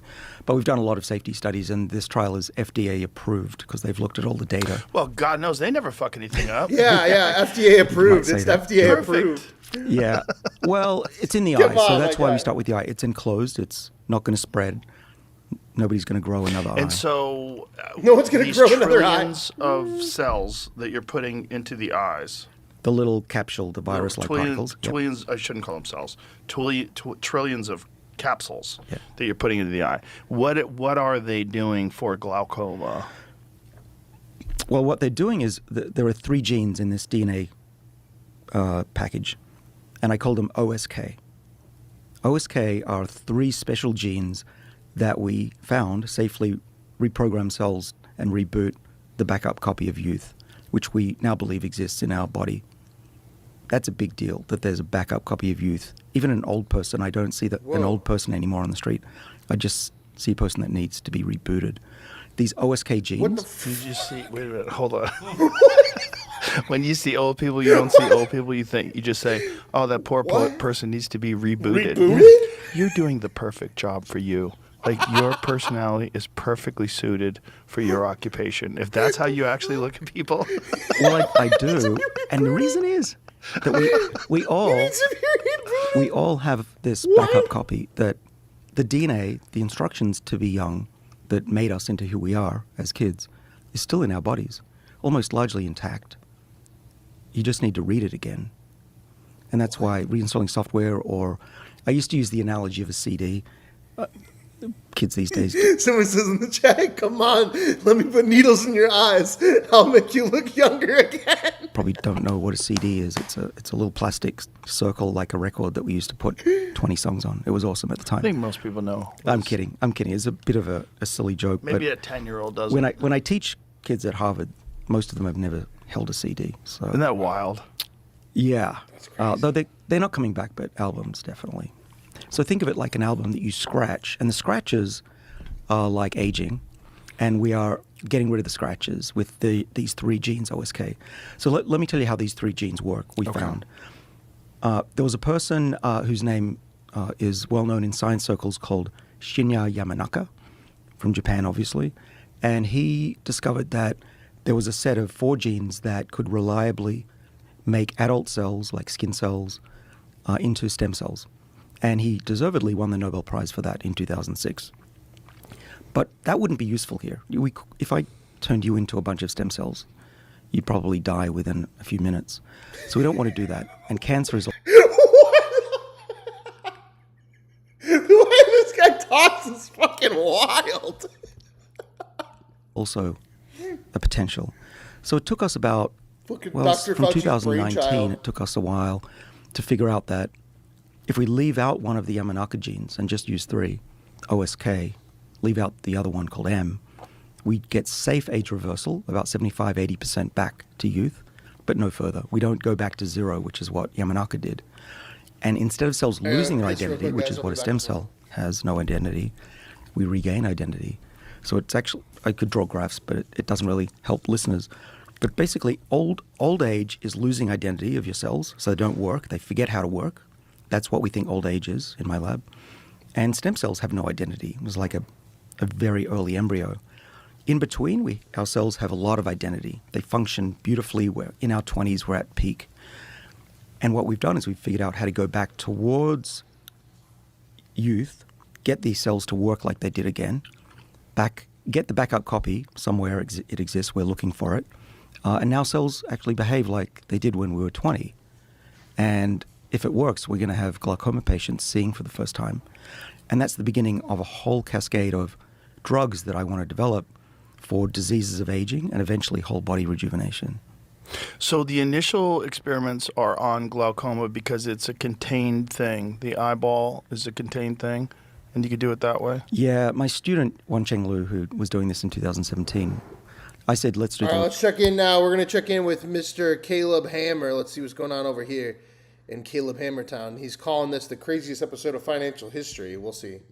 Calling me neglectful, saying I was a bad mom. And then just based on all the history, I think that might be correct. Like, okay, so me and him Like versus, maybe it's mean to say maybe that wasn't the right time, but like okay, well, me and him versus me and like the kids, my parenting skills, two different things. So like the CPS thing was based off of him, and then not just that, but I was also accused of being his mom brought up how I was being physically abused. I was pregnant at the time, and you were being abused. Yes, By who? according to him. Did that happen? No. Okay. And I've never once laid a finger on anybody. Okay, so the issue with his mom is she after I came into his life, she had an attachment with my oldest two kids. She kind of got to a point to where she was like breaking all boundaries. All boundaries, did not give a shit. And she was basically acting like she was her mom. She would get onto us if we got onto them a specific way. If we dealt with them a specific way. If we did anything with them the way that she wants to. But what are you trying to say? What was your example? Him just calling you a bad mom? That was it? No, that's not the only example, no. Well, okay, that wasn't even an example. And I think you are kind of a bad mom. I'm kind of certainly a all over the bad place. partner. I'm thinking of so many things at once. It's Then kinda give hard me to, one, dude. Seriously, I am so ready to take your side. I typically, 75% of the time, take the side of the woman in the relationship. I'm a girl's girl. What the f***? Dude, you are giving me no opportunity here. My brain's all jumbled. It's because you came in here hoping that your lies would, fall through. And the crazy part about it is everything that I've told you guys. Yeah, but you always tell me in our arguments the way that my mind works. You don't think how a normal person thinks. You think that because your parents sat there and cheated on each other for 35 years that it's okay for you to do that. That's not normal. It never has been and never will be. I should have left you and divorced you the first time you Facts, But I didn't. I stayed. And I told you from the get-go that most people in marriages for less. Wow. And you're like, oh yeah, I know. And then 4 other times, I need space. I want a break. We need to separate. But I am still sitting here running back to you. But I wasn't the only one that did the space thing, though. Yeah, that's right. I got space from you because it was cheating and lying and the thing, text though. messages and all kinds of shit, dude. I got away from you because if I didn't, I was going to divorce you. You suck with money, so Facts, you download. man. Wow, that's crazy. All right, guys, let's get into the last. I think we got a last one here, or maybe we got a little bit more of that. Let me see if we get a little bit more of that. Hold on, let's see if we can get a little bit more of this. I don't know why this was this way, but. Consequences of those decisions. Now Morgan & Morgan is stepping up to tell me, like, here we go. You chose to be on this show, so you can walk out of here and we can argue about this on the car ride home, but it doesn't really matter. It doesn't matter because now other people see it, and millions of other people are gonna see it too, and they're also gonna see, like it's not normal to think that way. Wow. Okay, and I understand that. I understand that it's not normal for people to think the same exact way as everybody else. What the fuck? I know what I did was wrong. I have the come to the. I'm not really come to the No, you haven't. conclusion.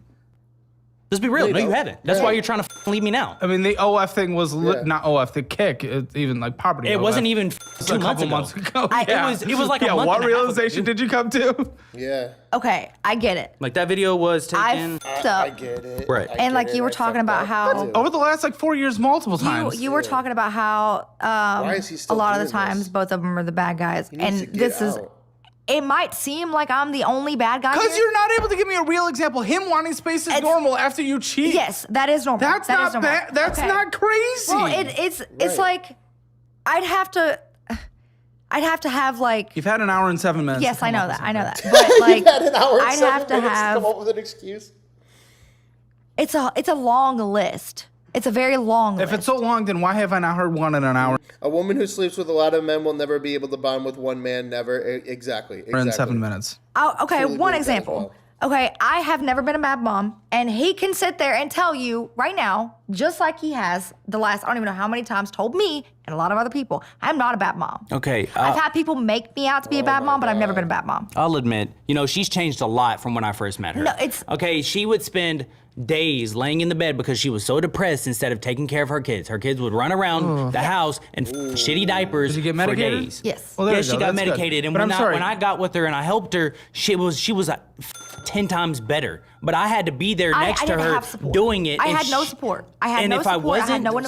I had nothing. I had But no one. a part of being a bad mom is actually kind of contributing to the household when we've all decided collectively we need to make more money, but you don't really do anything to go make more money, and then you cheat and you send things behind the scenes, and like all of that. Is it directly impacting the kid in the moment? No, but it is still bad partner, bad mom. Yeah. So I wouldn't say you're perfect. No, I'm not perfect. Where do you apply And for jobs? So I've applied for Where? I say online. What platform? Oh, on actual websites, Yeah, like what on the website? company website, Foundever. Why not Indeed or LinkedIn? Right. Indeed, you can never find like work from home jobs, and that's for the long. From Indeed, you can never find. Look at that guy's face. That guy facing it all. That guy facing it all. Longest for That's why it's there. It's why That's the thing, Work though, from is like home is not. I mean, dude, I'm sorry. We're in a employer's market, not employees. You're not going to find as many work from home jobs, but well, the ones that And the ones after that I 2 months of her looking for the that ones shit, that I usually find on Indeed, I have to have like either bachelor's degrees or just degrees in general, or Yeah, and then like you ain't gotta I'll get get you experience a I don't course have. career certification. You can take that from home. People in the audience have converted them into 6-figure jobs. I'll get you both, honestly, because there's great ones for the trades as well. yeah. I do just have to ask, though, my friend, as we're doing the finances, figuring out where we're going, are we together? I don't know. Because that's the part of the finances. And here's the thing. The ball is in. Facts, bro. The ball is in your court. Look at the ball. Solid camera, Caleb Hammer. Damn, bro. Roasting her. All right, guys, let's check in on. We got Mrs. Ben Shapiro over here. And she's going to be talking about the new trailer. I don't know if you guys have seen this, but the trailer for this fucking movie called Wicker is crazy. And she's about to break it down for us. So weird and out there that it actually works. Like, this might be another banger for Hollywood. Now, the trailer just dropped on social media a few days ago, and it made a huge splash online because the internet was so taken aback by the content of this film. But I do actually think that it has the potential to be a really interesting and relevant commentary on modern dating, on modern relationships, and AI, or maybe it is just as simple as being a commentary on the weird things that women are into. Either way, it's not a remake. It doesn't look particularly fake and gay, so we're gonna give it a shot. Now, before we dive into this story, I want to thank you so much for being here. If you enjoyed the episode, make sure to leave a like and subscribe to the channel. And of course, ring that notification bell to make sure that you stay up to date on every single thing that we upload here on The Brett Cooper Show. Alrighty, so if I had to watch this trailer and be so confused and taken aback, so do you. So let's dive in. Yeah, this is the trailer crazy. for a new movie called Wicker.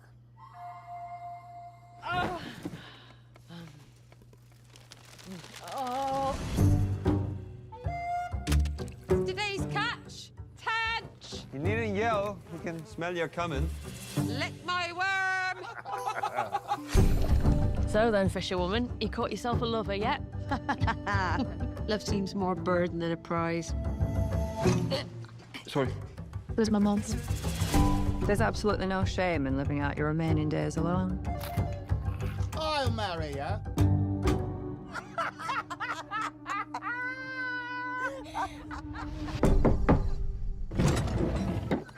Oh. I want you to make me a husband.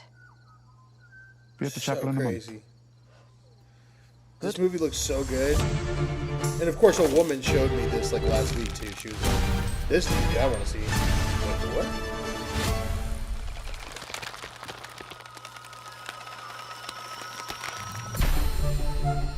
I am here to marry you. What's that? This is my husband. I heard that he's strong as a tree and just as hard. Just as hard. He's Wicker. Straighten me right out. You are the reason I live and breathe. It's not natural. Men are not like that. Fuck off. Fuck off. Yeah, fuck off. You know, you've made quite an impression. The wives, they're all aflutter. I don't blame her. I'd climb that. You've become quite bold, haven't you, Fisherwoman? He has his days, I have mine, and we have our nights. Is someone being murdered?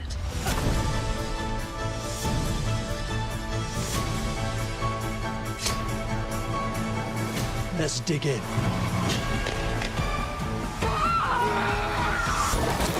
This is I'll gonna be be crazy. fixing the bed this afternoon. What the fuck? It broke again. You've got some sort of scheme going with the natural world, haven't you? Mother Nature provides, I merely augment. Well, my friends, there you have it. Again, the movie is called Wicker, and when I first saw this going around on X, I had no idea what to expect, and it certainly was not what it ended up being. And I know, yes, it's weird, it is incredibly strange. I can't really tell if it is some fantasy romance or if it's more like a horror movie or a folk film. I don't even know what's going on here, but as many commenters did point out, we did ask Hollywood for more original movies, and I guess they provided. Now, my favorite comment in line with that is somebody said, y'all see what you did? You asked for more original movies, and now we got 50 Shades of Basket Case. But really what stood out to me the most across all of social media, in the YouTube comment section, on TikTok, on X, was the response from women. Now, I feel like the normal response to this is like, man, that's kind of a little weird. Maybe it'll be good. I mean, it's a stacked cast. These are like incredible actors, so who knows that it is original. But no, women across all of social media were literally turned on. They are now fantasizing about a wicker boyfriend. Is What? it a book? Tell me there's a book to read before it comes out to hold me over. Another woman said, I'll have what she's having. And guys, these comments were compared to the hundreds of videos that were then flooding my TikTok feed. Just watch. I'm forever single. I'm forever single. There's no fucking way, y'all. What in the fuck? Huh? What? And then this last one posted a TikTok and said, when at least 10 different people sent you the Wicker trailer, making sure that you've seen it and saying that it's my brand, and realizing that you are known as the resident monster effer amongst your friends. So obviously, the point that I am trying to make here is that the women are intrigued. Now, to sum all of this up, Jarvis, a big account on X, he posted this and said, male sexual fantasy, a beautiful mid who doesn't nag too much. Female sexual fantasy, okay, we live in a Norwegian village in the 1600s, and I'm a lonely fisherwoman, and you are a demon-possessed man made of wicker who blows my back out nightly, but then the townspeople revolt. Yeah, pretty much. Or, you know, it's the toxic leading man in 50 Shades of Grey, or it's a convicted felon in real life that people are drooling over on social media. Women are drooling over on social media. It is very par for the course. Ladies, do me a favor and find a real man. I'm sure you can find one at GCU if you attend school there. Now, people often say that higher education is outdated or irrelevant. Well, not. Oh my God, guys, that's crazy. Let's get into this very last one that we got here. Hold on, let me pull this up. Let me get the image up on here. We're gonna go to the boys cast and we're gonna see what's going on. Actually, let's just drop in on the boys cast. Let's just drop in on it. Let's see what's going on here. Boys cast just dropped earlier today.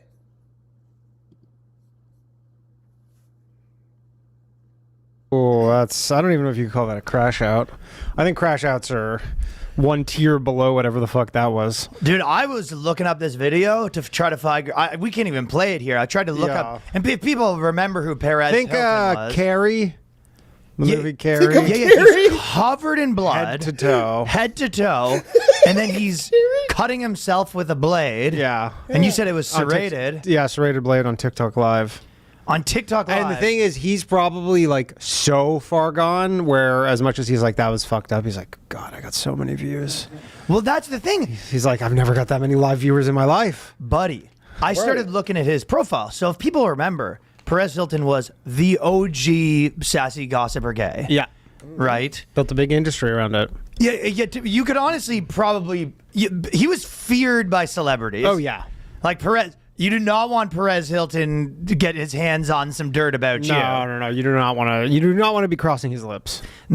No, you do not. No. In both ways, you don't want to be crossing his lips. No. But yeah, so he was the original celebrity destroyer. Yeah. The cancel blogger. But I don't know if they really got canceled. But he made your life a living hell. Yeah. He was kind of giving TMZ like a bit of a run for their money. I think like he wasn't like the same kind of scoop. Yeah. It was like he was. I feel like at a time it was like TMZ and him were like Yeah. Yeah. And I mean, I'm not the most knowledge,able of that because I'm I'm a gossipy bitch. I wasn't tapped into that world.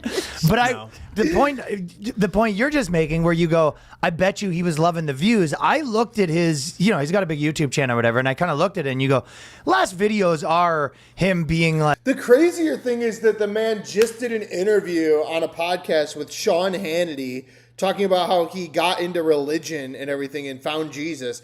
And then you find out it was all part of a schizophrenic episode. Bro sat down on Fox News for an hour. Like, you'll never guess what crazier so-and-so did, and it's, 2,000, 3,000 views from a guy that was, the pinnacle of gossip. Yeah. So, and I've seen him do some random So you're stuff. saying this is just a bit of a rebrand? You guys gotta try something new. Well, I've seen him popping up random different places that you wouldn't expect. Because there's this weird thing where sometimes with people like him, you're just like, I don't know, that guy must be making $100 million a year probably. Right. Like I don't know, he just seems like, I don't know what he has. You go, maybe he has some newsletter. You just expect something's going on. Okay. Just he was such a big name that sometimes you hear like Chris Kattan or something and you just be like, what's that guy doing? You go, he just did the Funny Bone and 40 people were there and you go, Chris Kattan, he's not a billionaire? I know. Like, even though we're in this and I should know that Same with like Tim Meadows or something. You go like, like when I was a kid, you're like, these two guys were like biggest stars in the world. He the biggest stars in the world. Yeah, at least to me. Yeah, and we're in the industry, But, so I we mean, should know better, but yeah.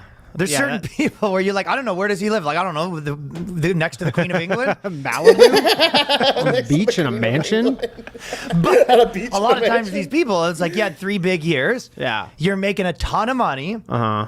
And then, then after that, you're kind of scraping 80 grand a year and you're just like, no, you got nuts galore. Yeah. Yeah, that's facts. That's how it really goes, guys, when you get your moment. Let's see if there's anything else going on here, but I think that we're done for the day. Let's see. The uncanceling of daily cancellation? No. What every American should know about data centers? Nah. Jon Stewart and John Fetterman? No, thank you. My boyfriend knows nothing about Friends. Let's check this out real quick. Hey. See if we can, let's end with a laugh, guys. How was the trip? Oh man, it was great. It was very fun to see all the boys. Friday TV. Oh, that's fun. Yeah. How is everybody? They're good. Hey. Any hot goss? No, not really. Oh, I saw Kyle's post. Isn't he about to leave to do the Peace Corps for like 2 years? I don't know. Really? He didn't talk about that? Oh, I guess not. Oh, I was talking to Emma, Justin's girlfriend Emma. She said they talked it over. They're gonna have the baby. Amazing. How's he feeling about it? I don't know. I didn't ask. You didn't ask? I don't know. I guess it just didn't really come up. What do you guys talk about all day? Like ring on a hook game mostly. What's ring on a hook game? Come on, you know the game. There's like a ring on a string and you throw it and there'd be like a hook mounted on the wall and you kind of try to catch it on the hook. What is there to talk about with that? The mechanics. There's tons to it actually. Okay, well, how's Matt doing? How's he holding up? That's Matt, he's fine, he's chilling. Even with the breakup? Breakup? His very messy, toxic breakup with Jenna? Jenna? Oh my God, his girlfriend of 7 years? They lived together. Taki's girl? Oh my God, remember she had Taki's once, so we all started calling her Taki's girl? Okay, wait, they broke up? Yes. Jake, do you know anything about this person? Yeah, he's my best friend, all right? Okay, what does he do for work?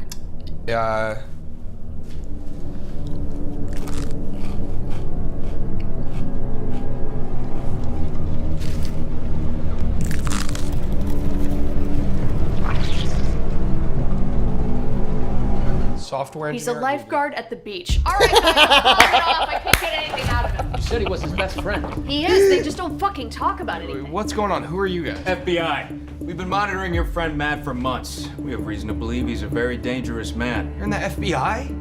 Do you even love me? Jake, not now. After months of analyzing Matt's phone calls and online activity, we have reason to believe he's planning to bomb a school bus. No, that's impossible. I mean, he spends all day working as a... Lifeguard, I just said it. Lifeguard, we just said it, dude. Matt's job is a cover, okay?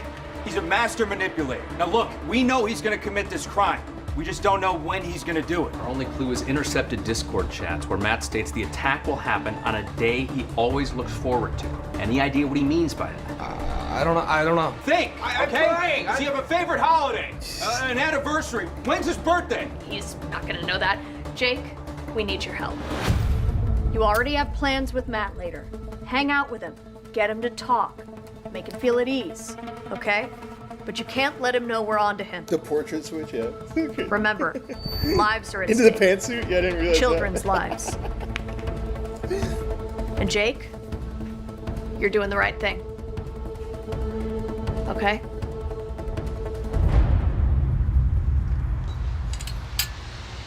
What up, Yo, Jake? sorry I'm late, dude. All good, dude? Just had to... This guy's not gonna bail on me. No.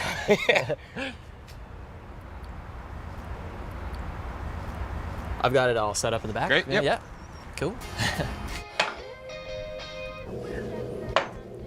I find that if you curve the toss, it actually gives you a little more control. All right, totally. Hey, listen, how are you, dude? What? How are you doing? Any big plans coming up? Why'd you ask me that? You cop? You're screwed. No. Dude, I'm fucking with you. I'm kidding. Chill. God, you got me.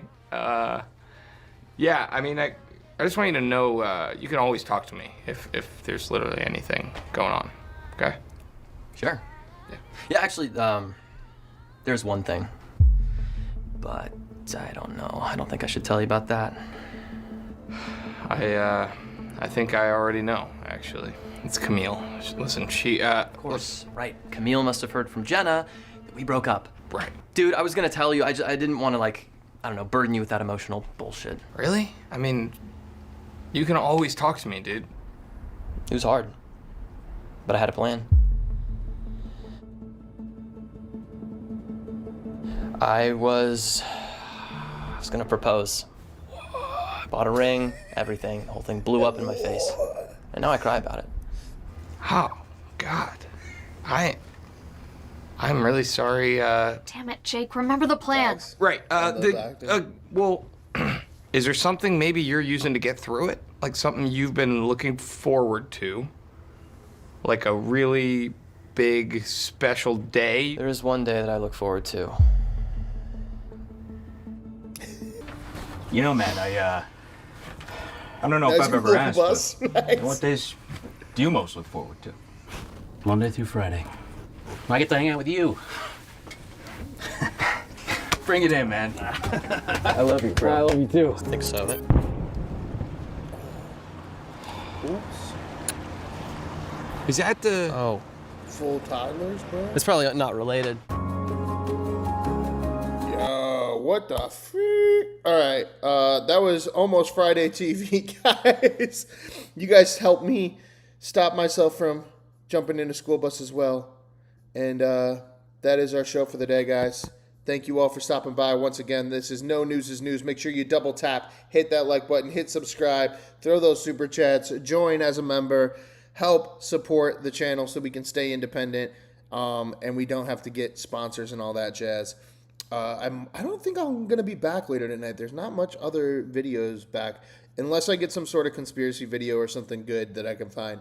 If not, I will see you all tomorrow for more No News is News. Until then, peace!